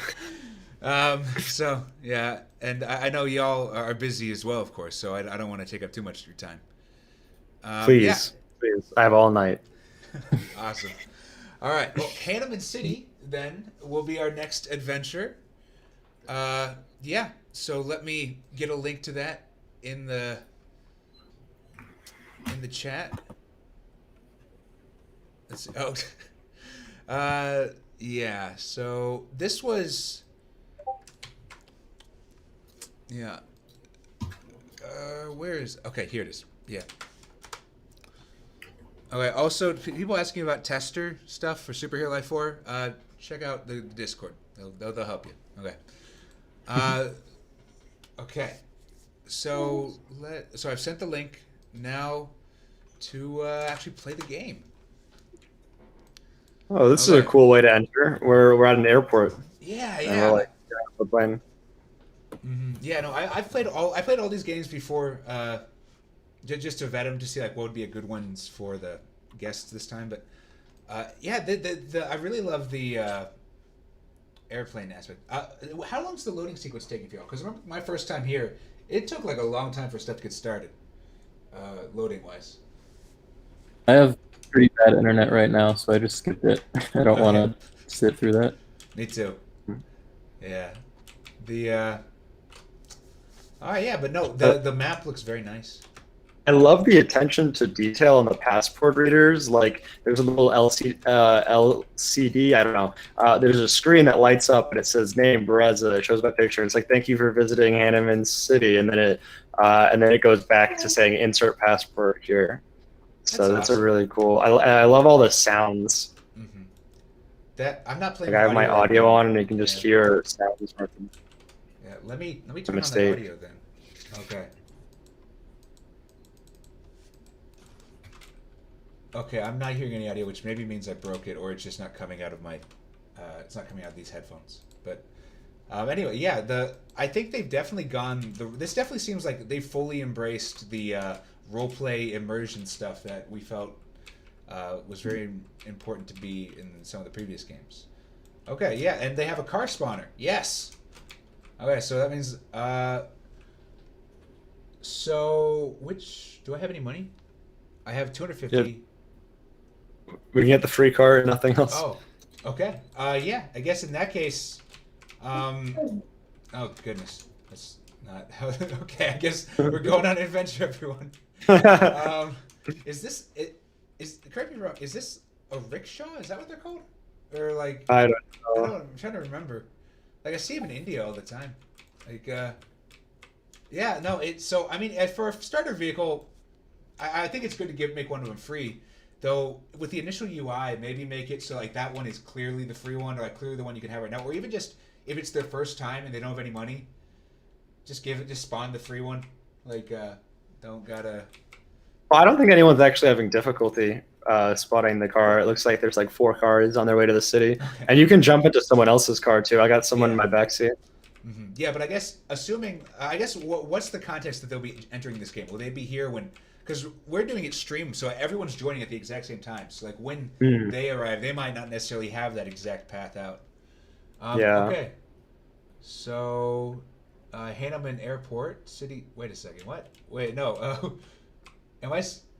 Should I be? Oh wait. So that highway just is a loop. Okay. So in order to actually enter the city, I have to take this exit. Mm-hmm. Okay. Yeah, it may not be a surprise. I'm not that great at driving in real life either. Yeah, this navigation stuff. But yeah, how would y'all feel if they made the road just go directly into the city rather than having them take an exit? Or is that I don't know. Nitpicking? I just feel like I like taking exits, so. Oh yeah. Maybe not have the highway loop around. Maybe have more exits up ahead, but. Yeah. Or maybe have the exit be the one which leads back to the airport, and then. Yeah. No, but I love the actual buildings. Like you could tell that they thought about what it looks like. There's like some really modern looking stuff. Like I think that's awesome. Yeah, the map's nice.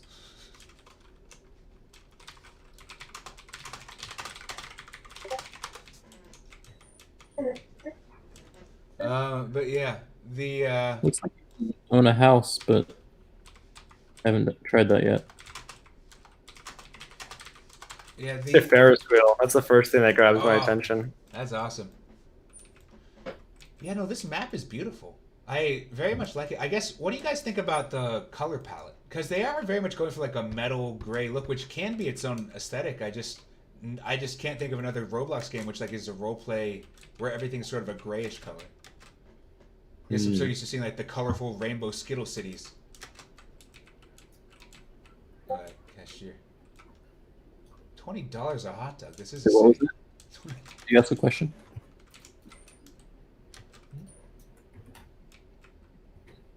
Hey CJ, you want my hot dog? Here. Wait, There you go. did Wait. I get it? No, I can't drop it. Sorry. You just have to watch me eat it and be jealous. It's a hot dog flex. Oh, Yeah. well, I can't watch you. I have to sit this way. Hey there, Blue Yellow.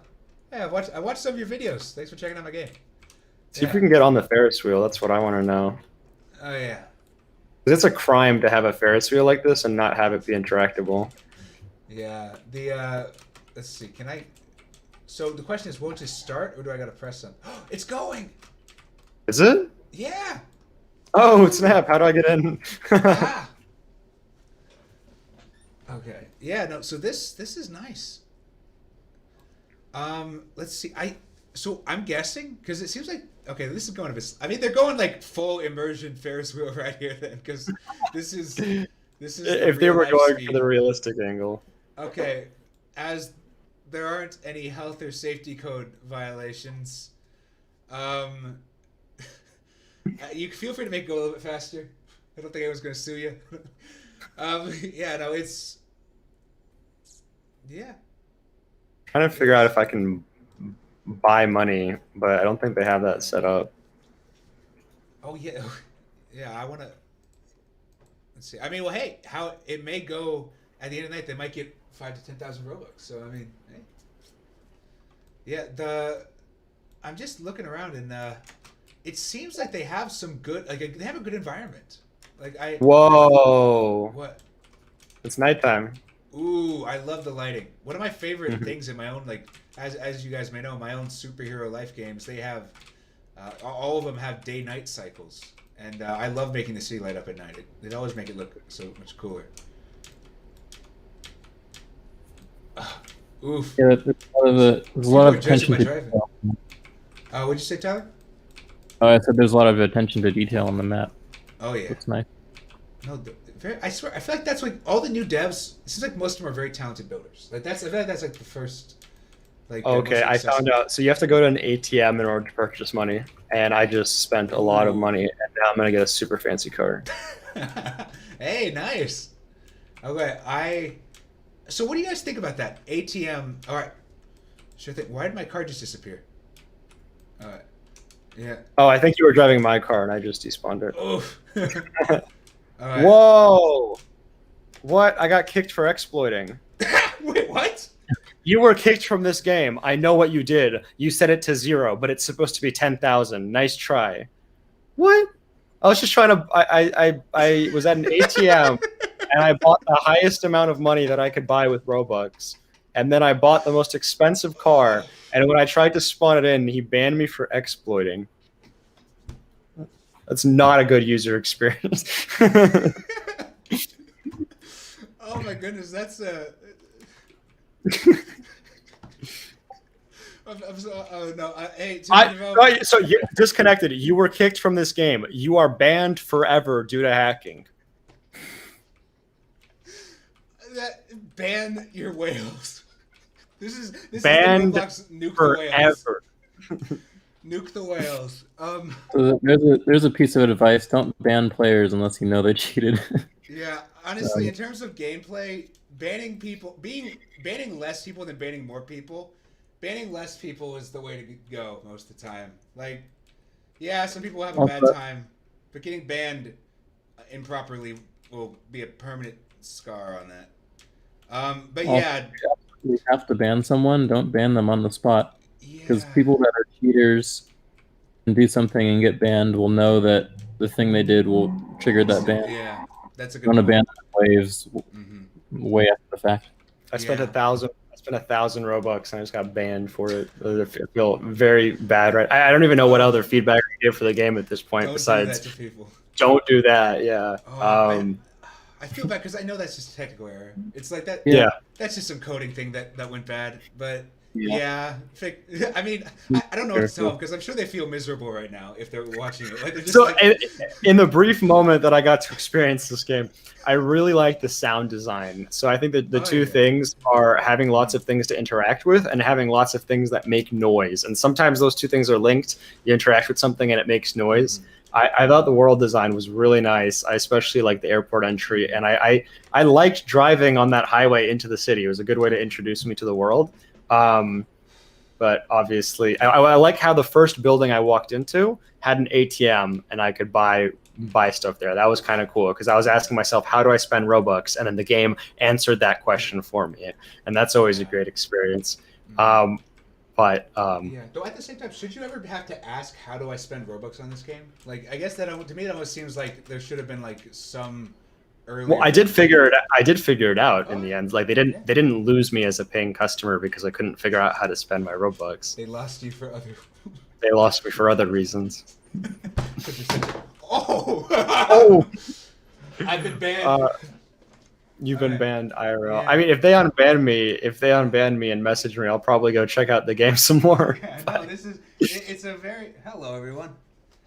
Maybe it's an intentional strategy because now that they've banned me, now I'm curious what I'm missing. You know? Like those Facebook games? Like those Facebook games where they kick you out when you run out of power and you have to like invite friends if you want to play more. It's like I want to play more now. That was the plan all along. Yeah. Everything's falling apart now. Yeah. It's almost as though this show was doomed to fail in some weird way. But yeah. So also, I'm permanently ice skating and I don't know why. But yeah, no. But like, there's so many good things about this game. If I had to guess, I'd say it's a mix of player density stuff and onboarding issues. Like, they can't find assume if this server wasn't full, I don't think, and people weren't actually following me around because, well, that's what they're watching the stream.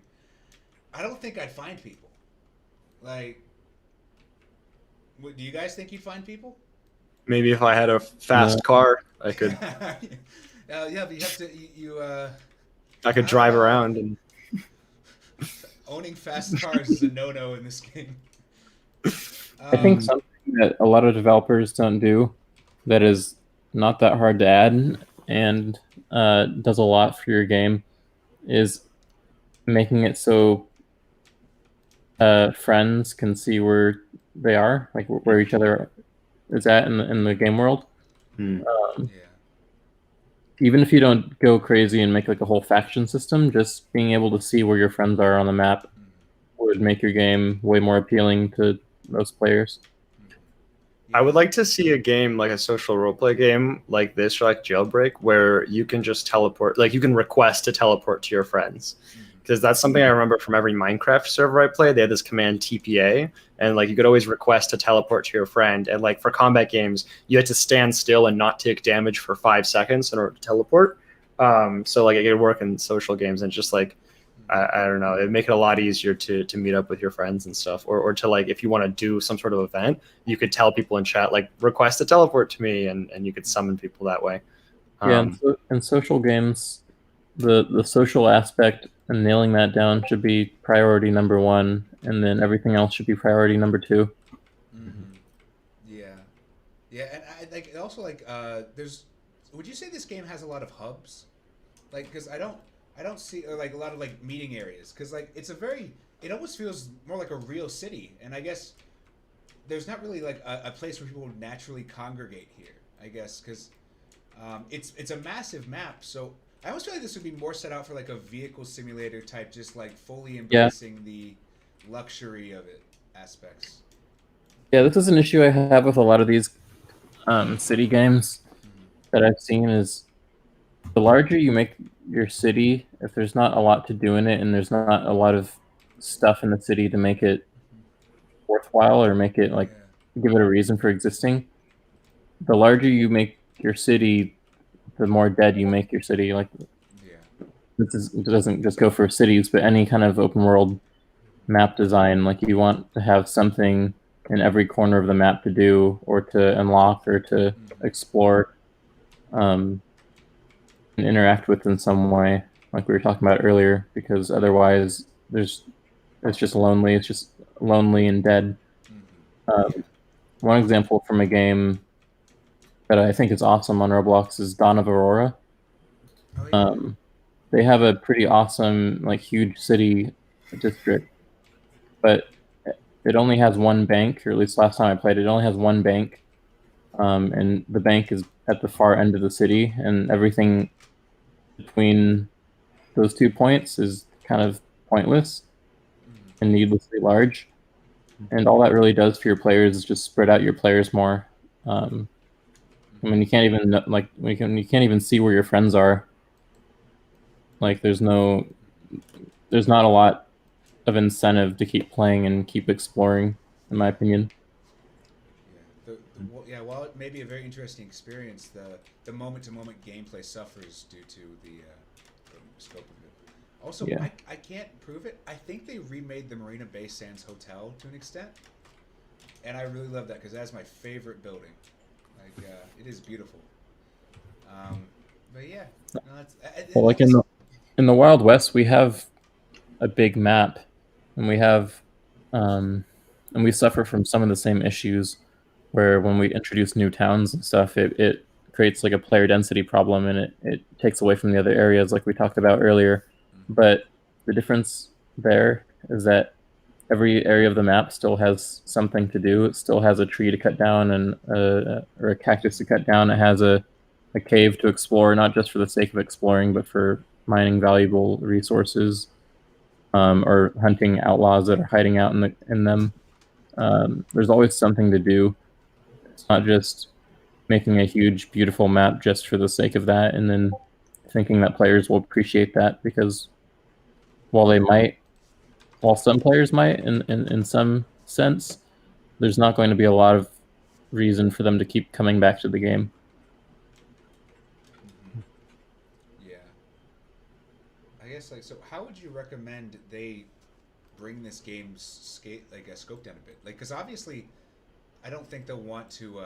They won't want to throw away the map, obviously, because I mean they shouldn't. No, I don't think they should. I don't think they should at all. It's like, but like, how do they bring people towards a more central location so that they have that kind of, those kind of interactions and have those kind of moments? I think the first route should be player direction and making something that all players naturally move towards, like some central social hub. The only social hub in this game right now, in my opinion, is the city, because everyone's kind of directed towards it, but it's so large and there's nothing really to do in it yet, in my opinion, from what I've seen. Yeah. Where it kind of, kind of contradicts itself a little bit. Yeah. But I don't really understand the objective of this game either. So I don't really know what they're trying to go for. But whatever they're trying to go for, I think adding that social like hub that players can congregate to, and then B, describing to the player what they want to do or what objectives they want to move towards in the city, I think are two huge things that could help this game out a little bit. Yeah. Yeah. No, I if I had to guess, I'd say they're probably going for just like an immersion, like luxury roleplay fantasy thing, where it's just like you can have a nice car, a nice apartment. Like, also keep in mind, most of these people are kids, so just being able to be an adult in the city is probably is as fantastical as being in space in some ways. Yeah, if they're just a roleplay game, I think the best thing that they could do, honestly, because like Andrew and I have made successful open world RPGs, but we haven't really made games like Brookhaven. So honestly, we're not even the best to ask for advice on this kind of stuff. If you want the best advice for a city roleplay game, then look at what's doing well. Look at Brookhaven. I think the best thing that developers can do is learn from games that are doing it. And right now, Brookhaven is kind of the king for city roleplay games. That and Bloxburg. So really, should just be researching and paying attention to those games and seeing what they do. Yeah. Yeah, no, for sure. I don't really know what to tell them about the how to get players to like all congregate in one area, because you know how I was talking earlier about landmarks. These buildings are also not like beautiful looking and unique and massive that like it almost becomes difficult to like choose any specific one as like the players. I'll meet other people there kind of thing. It's yeah. Maybe just double down on making the airport as fun as possible. It's just like a place to meet people and like start off there. Like I know Vehicle Simulator, they like that parking lot where people originally spawn. That's usually where people meet each other. So anyway. But yeah. Yeah, you notice like in games like Jailbreak, not that any of the city looks bad, but you can definitely see um, that they intentionally, at least I believe they intentionally um, made like the bank and like the big landmarks look a lot more flashy and look a lot nicer and more detailed than the other just random alleyways and random buildings spread throughout the map. Yeah. Because by doing this, you have more of a contrast, so you direct players to where you want them to go more naturally than if everything just looks nice. Um, because because that way, if everything looks the same and everything looks nice, you don't really know what you're supposed to be moving towards, I guess. Yeah. So our advice for the developer is stop being so good. Yeah, yeah. I realize that's kind of what Yeah. that sounds like saying, but No, yeah, no, I agree. And unban me. Yeah, unban Berezaa. Hashtag unban Berezaa. Free Yeah. Berezaa. Yeah, no, this is yeah, also but a like, good thing about. Oh, sorry. go for it. Just gonna add on real quick. This is also a good reason to add like world markers, like UI markers. Yeah. Like in the Wild West, in our game we have, and also in I think in Jailbreak and in Mad City, there's UI markers kind of showing players like what is near them. Yeah. So like we have like shop markers and like gun store markers, um, Yeah. which it becomes a little bit more intrusive on the screen. Yeah. But as long as you don't just flood your map with them and spread them out, it's usually fine, and it helps direct players there without having to do it in like a natural way. Yeah, and they can always toggle that stuff later, like just for first time onboarding. That maybe even like I'm not sure. What do y'all think of this? Of like an initial like almost like a chore, or like just like, okay, welcome, go. How about you go buy your first apartment or something, and then just like a very basic quest with like leading them through some known areas so that they start building a map in their head of like where people will be. Let's see. I'm a stubborn player. I hate being told what to do. So Yeah. as soon as the game is forcefully telling me what to do, I usually just quit because I want to do what I want to do. So I actually appreciate that this game didn't try to tell me what to do. I think that you can catch people's interest. Like, you don't have to give them a cheap dopamine hook of like accomplishing a task. I think if you just have an immersive environment, that can captivate their attention. And then it's just about giving them something interesting to do before they get bored. So this game like successfully kept me from getting bored right up until the moment I got permanently banned.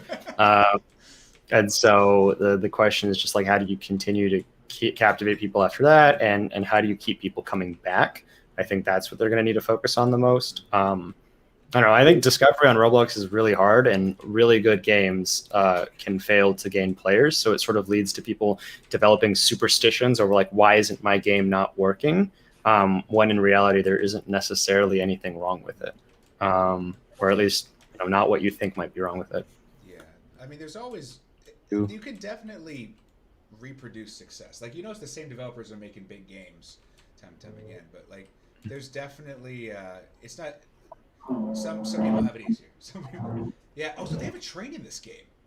This is They're what? Monorail. Yeah. Yeah. Man, I wish I could experience it. Yeah. I'm sorry, you were banned from the trains for. This is awesome. That's what I get. I should have bought the second most expensive car. Then I probably wouldn't have been banned. That's a lesson for life too. Never buy the most expensive thing. Buy the second most expensive thing. Yeah. But I think if you do like quests, like make them do like a task from the start, you shouldn't force them to do it. In our game, we do have like those quests that I told you about earlier, like the little kind of daily objective things. But when you load in, you're not forced to pick one. You can always just click the button at the bottom that says like maybe later. I think it says maybe later or back or something. But you can basically just skip it and choose to not choose to opt out of it. Okay. I think the most annoying part is when games force you to do it, or just like throw it in your face all the time. Yeah. If I can't figure out how to get out of your tutorial within 60 seconds, I'm leaving your game. Like, Yeah. that's just Yeah, I guess it's something I feel torn about because on the one hand I completely agree. Like in fact, last episode, one of the first games there was a tutorial. I just immediately skipped it, and one of the first things developers said to me was like, "You skipped the tutorial. Of I course you didn't know how to play the game." And so I like, have data. Sorry, go ahead. go, but like, yeah, it's just player choice. Restricting player choice is not a fun experience. Like the player will not have fun when you do that, and it's just finding ways to almost trick the player into winning your game.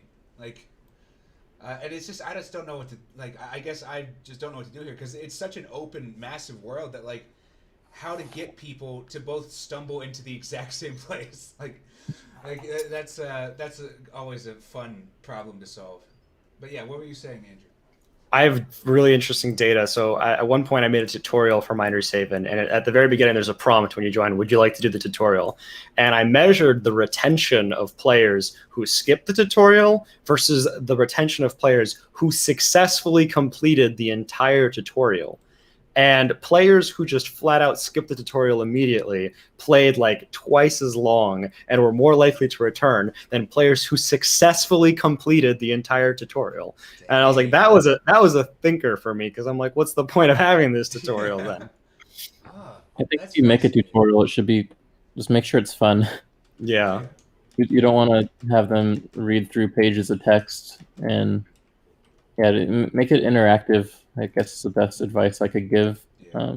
I plan on doing that if I ever add tutorials to my games. Yeah, like what my next game, Super Rally 4, I'm not going to be doing a tutorial so much as I'm just going to have like a structured first time experience where like you spawn in, immediately you have like a character that can be made instantly, and then you can just start fighting things. Like just to give them like experience with those fun mechanics, so they don't have to wait for 10 minutes to get to that point. And so, um, Right. yeah. But anyway, I Also, mean like, if you build a game that's smaller scope and social and has a lot of cool things in it, like for instance, like you hop in the game and you see someone cruising around on a super fast car, or like with a or running around with like a super expensive gun or a really nice house. Like those kind of things drive players to want to learn more about the game and get there anyways. You don't always need a tutorial to explain every aspect of your game. If the game is just appealing to them from the first time user experience and they see things that they want to buy and that they want to get from other players um, having those things, then there's going to be more of an incentive to figure the game out for themselves anyways, because it's going to be more rewarding for them. Yeah. yeah, I completely agree. Yeah, so I hope that this developer keeps on working with this game. Like, I think that it's like it's one of those games where I feel like it's just maybe 2 or 3 good design decisions away from just like launching. It's just getting players in the right spot, and then I don't know, maybe probably I some think bug if fixes. Yeah, I think if it was a little bit more focused, like the map is beautiful. Um, I think if it was just a little bit more focused, and players knew what they were supposed to do and had more direction and kind of a social area to congregate to, um, I think it could do pretty well. Yeah, and so I mean, I guess I think that's probably all we have to say about this game for now. But yeah, that concludes our 3 games, and so let's it's time for people to vote. Yeah, so all right, so let me get that link ready. So basically, people are gonna. Actually, before I send the link, can one of y'all? I want to pop into Discord. I have not used Google Forms too much, so can y'all check that and see if you can access that? Yep. All right, cool. In which case, yeah, people will. All right. So vote now. Let's see. While y'all are voting, I'd like to once again thank the amazing sponsors who provided the funding for this game. Yeah. So thank you Starship 12 and thank you World Game Shows. Yeah. This has been fun. I enjoyed this episode. I enjoyed this short season of a show, but yeah. I mean, hey, yeah, I had a good time. Got to talk with a bunch of people I hadn't seen in a while, so that's a win. Thanks Yeah, for having us. Yeah, Oh yeah, thanks. yeah. No, thank you guys for coming. I know y'all have a very busy schedule. Turns out developers have busy schedules. I didn't realize that when I started the show, and yeah, apparently I was one of them.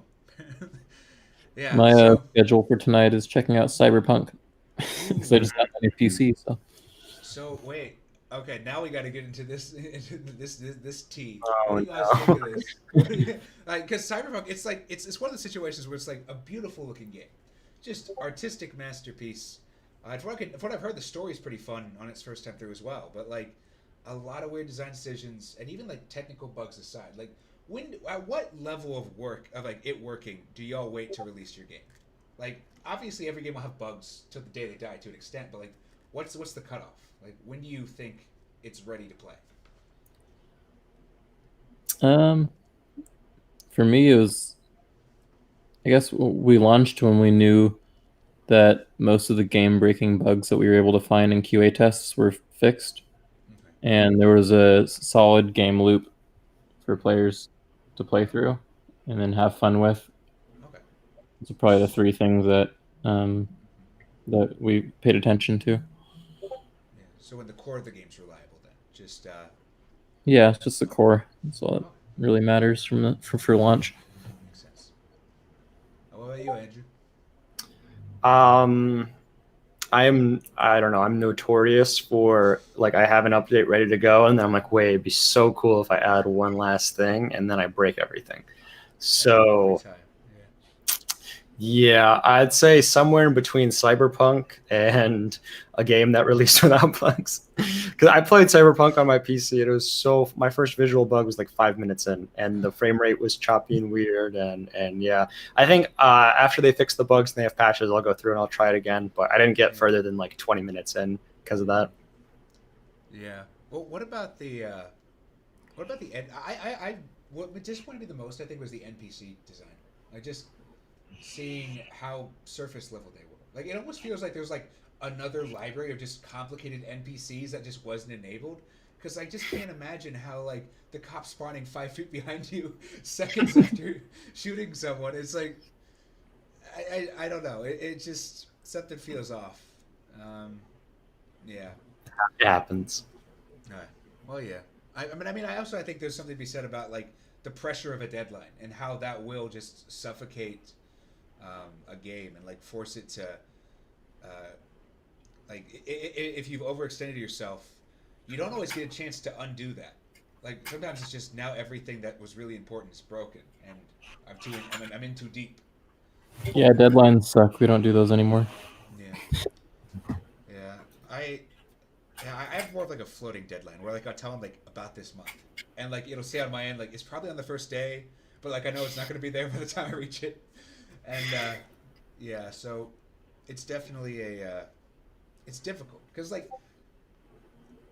I don't think I'm ever going to be fully comfortable with setting a due date. Like short of the game being done by the time I tell people the due date, I don't think I'll be happy. Like I'll feel safe with saying that due date. Um, yeah, but it anyway. I guess things that are, I guess, due to be addressed. Let's let's return to that one vote. So we have 10 responses. Everyone, make your final review, I guess. And we're so. Drum roll, Mm-hmm. drum roll, please. Woo.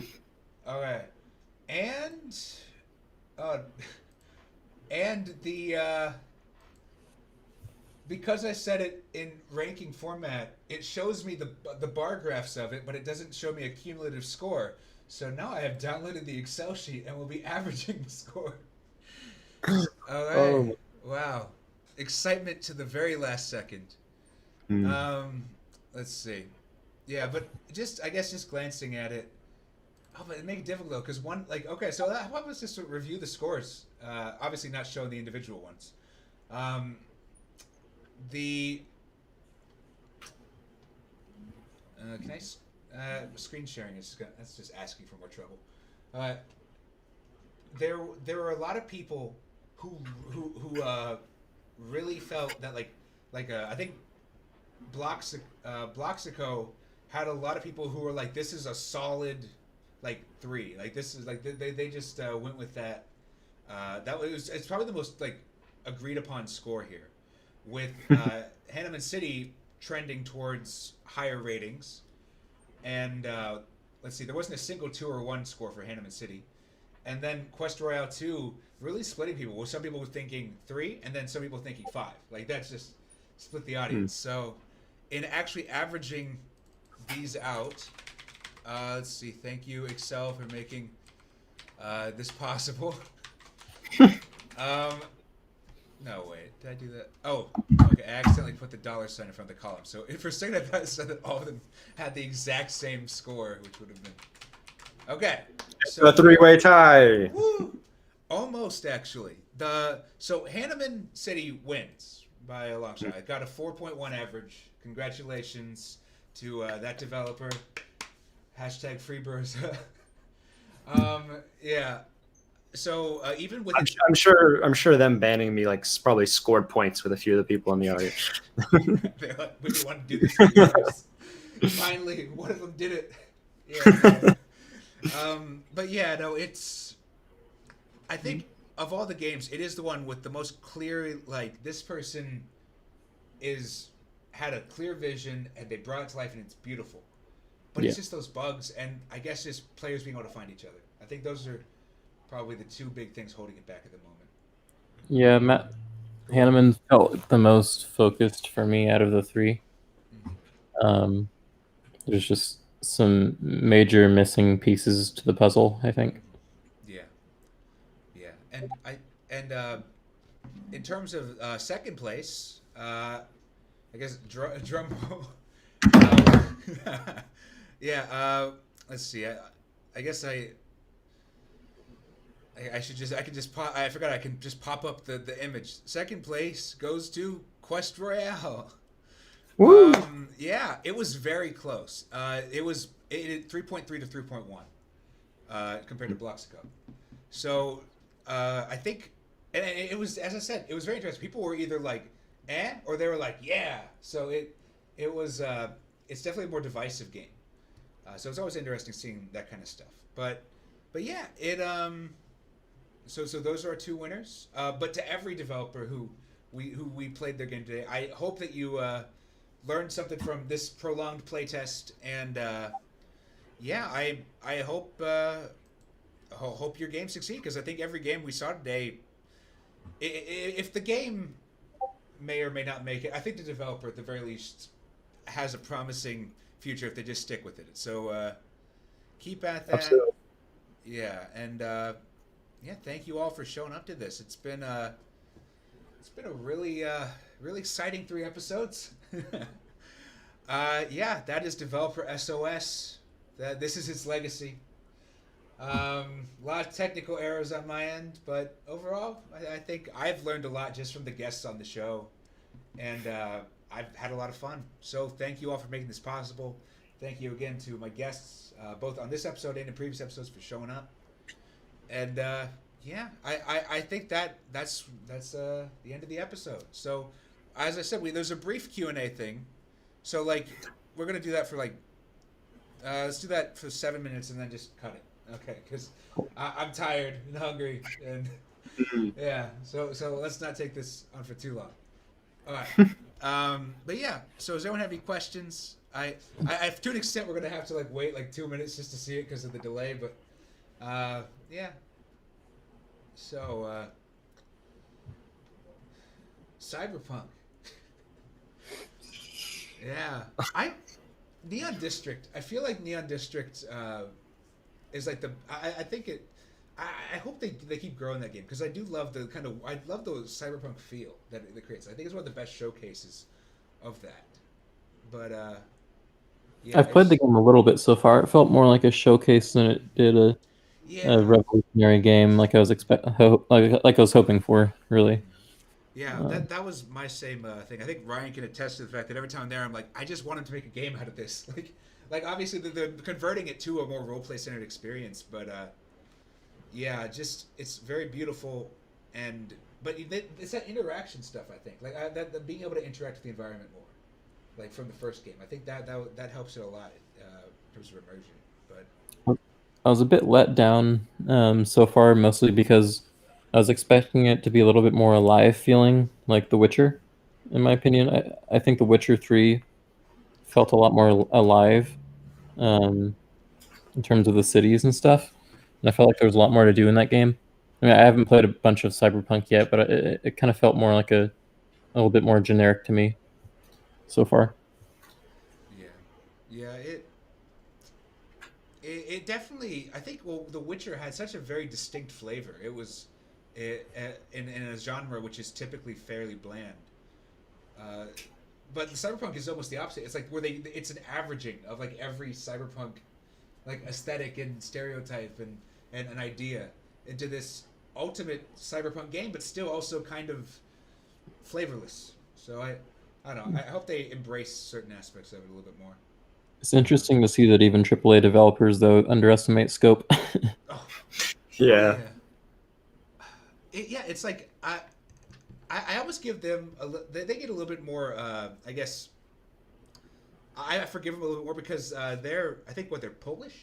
It's like they very much like it's the entire company started out of like a CD burning like operation like just like the CD Project Red. It was really just like them porting like games elsewhere onto discs to sell locally, and it just grew out of that. So it's a very much like from the ground up situation, but you keep seeing this stuff happen, don't you? In AAA, it's just like I think Bethesda's like what was it? Fallout 76 is the other big one that you think of. Oh, we could go on and on about that. Jeez. Yeah. All right, but yeah, so we have some questions now. So it looks like we have one specifically for Tyler.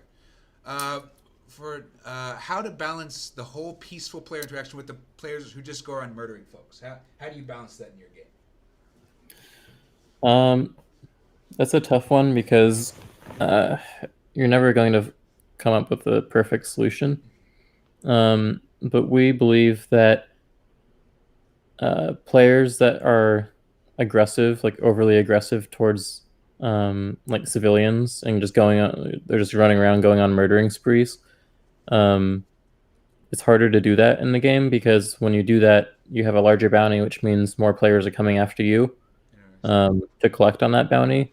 And then also we have a system in place where if you go on like extreme murdering sprees and just kill a bunch of people and then get arrested, you can get sent to a prison camp which is basically just a longer jail where you have to mine ore to reduce your sentence.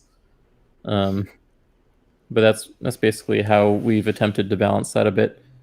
And then we also have an interesting PvP toggler system where basically if you have a weapon drawn and you are on PvP mode and you shoot, it doesn't matter if you hit anyone. If you shoot, you instantly become dangerous and people can legally kill or arrest you. But it takes time to switch between the modes, so people can't just walk up to someone and then toggle danger on and then hit them in the head. Press the danger button. But it's seemed to have worked pretty well so far. Yeah. Well, no, I think your solution is really elegant because I realize like what you've literally done is you've recreated the same systems that like prevent people from just murdering each other in real life. Like if you do it, people are going to try to attack you, and then you're going to go to jail. Like, yeah. And especially with the Wild West, like, if you're out in the wild and you're a bandit, if that person turns around and kills you instead, you could lose your things as well because you lose whatever you're carrying besides your weapons and stuff. So any ore resources that you have. So adding that element of risk to both parties engaging in a gunfight, I think at least helps it a little bit because then they can't just go around murdering people without any potential risk. For sure. Yeah. You made a system that's like auto balancing itself towards a fairly an exciting but not overly aggressive playstyle. And having a PvP game, like an open world PvP game like this, you're going to end up with toxicity and you're going to end up with balancing issues either way. It's kind of unavoidable to an extent, but as long as you can balance it in a way where you have those safe zones and you have those areas that people can just be safe in as long as they don't draw their weapon and shoot people, and they can live peacefully and just chill out or mine or whatever, then I think it's fine. The issue is when you throw players in and don't give them any protection anywhere, and players can just ruin their experience all the time. Yeah. No, yeah, that kind of stuff is very very important for open world. And I guess just so we quickly burn through some questions because it already is 9:15. So if it's all right with y'all, I'm just gonna 9:20. Actually, okay, because there are only two other questions. And to anyone watching right now, let's power through these. Okay, yeah. So the first one, how have you stayed motivated working on such amazing projects while being a pretty small developer team? And I guess my personal answer is it started out with the motivation, like the actual like I wanted to make stuff before people wanted to play it. Like it, so just make what you like, and if you can polish that into a game other people want to play, that's great. But like, I don't think you're gonna make it this far if you're forcing yourself to do something in a style which you don't enjoy. Anyway, that's at least my take on it. What about you? You said it perfectly. Yeah, I pretty much agree. Just make what you like, and just from that alone, you can have a pretty fair shot of doing well, as long as your game's not ridiculously niche. Yeah, yeah, and but yeah. So after that, the final question is basically it's a more technical thing of like, do y'all prefer object-oriented programming or entity component system type programming? Like, I guess I'm no expert on this, but personally, I like dipping into both. Typically, I'll try to go for the entity component system style for just general hierarchy stuff. But like, if you're doing something that's explicitly an object in the world, like say an avatar or a vehicle or something which like maybe sometimes even weapons, like object-oriented programming can work great for those kind of real-world objects.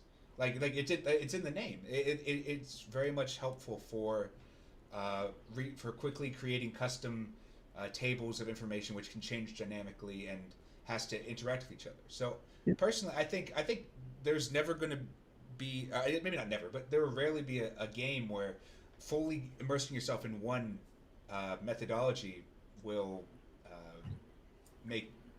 be the best path. Yeah, I think I haven't looked into entity component systems myself much yet, but I think there's pros and cons to whatever you choose. Just like there's pros and cons to using object-oriented programming versus doing things more, like hard-coded, I guess. I guess is what you'd call it. Yeah. An obvious con to object-oriented programming for fast tasks is that it reduces performance a little bit because you have to like do table indexing and stuff. So if you're trying to do something that runs really fast and runs really often, then object-oriented programming might not be the best solution. Like in my behavior tree module, not my behavior tree runner that I've made, it doesn't use object-oriented programming because it's a lot faster to do it by not doing that. But the Wild West uses object-oriented programming for the whole game everywhere because I know some developers out there will fight me on this and say that it's not a great thing to do, but inheritance has saved us so much time, so many times. Being able to build base classes for like weapons, for instance, that all other items that all other like weapons and everything inherit from. It means that you can really quickly expand on things and create more guns, and it just makes it a lot faster, in my opinion. It makes it a lot more scalable. Mhm.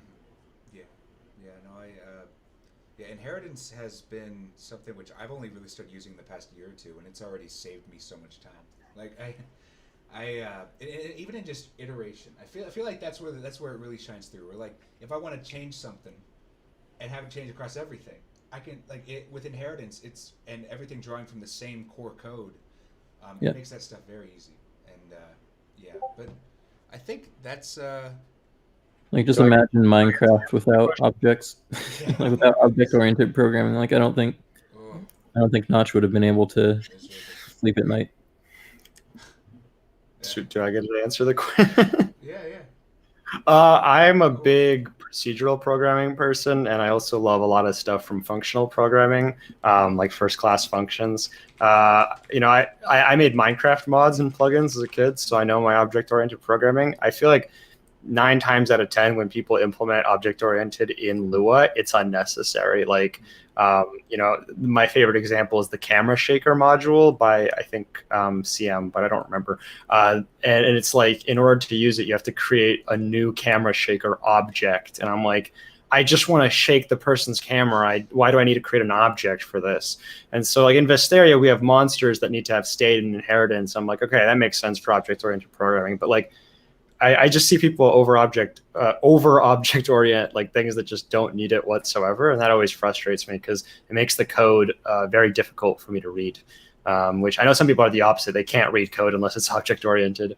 But I very much like procedural, just like a series of instructions and Ooh, event based coding. But Crazy Man's camera shaker, in my opinion, is not the best example. It's just a poor wording on his behalf because it's really not about shaking a camera. It's about shaking a C-frame. hmm. Um, I think he should have just renamed it to C-frame shaker or something. But that's besides the point. Yeah, yeah. No, but yeah, but Andrew, I completely agree with you with the functional programming. I think it's fun. I feel like what happens a lot in the Roblox sphere is most of the time I feel like people learn functional programming first. Like it's just more natural. Like okay, here's a function, you call it when you need it. Yeah, like. But then like when they learn about object-oriented programming, kind of get swept away in it. Just like whoa, I can make everything an object. Yeah. Meta tables. Whoa. Yeah. Yeah. And then it's just I think there's definitely a balance, like just blending it all together. Mhm. But yeah, I think yeah. So I believe that's about all for tonight. Yeah. Thank you all for showing up. Thank you, obviously, Andrew and Tyler for appearing and lending us your wisdom on many topics. Uh, yeah, I I promise I'll keep doing these kind of fun dev education stuff because I someone had to teach me. It only seems fair that I teach someone else. You better. We're Yeah, gonna hold you yeah, I to know. it. It's like, finally, this game design degree will have some use. um, yeah, yeah. No, It's just thanks for having us. It was a ton of fun. Yeah. yeah. No, So, yeah. Thank you. All right. Yeah. So I will be reaching out to the developers from the show if you've won a prize, and yeah, I will talk to y'all later.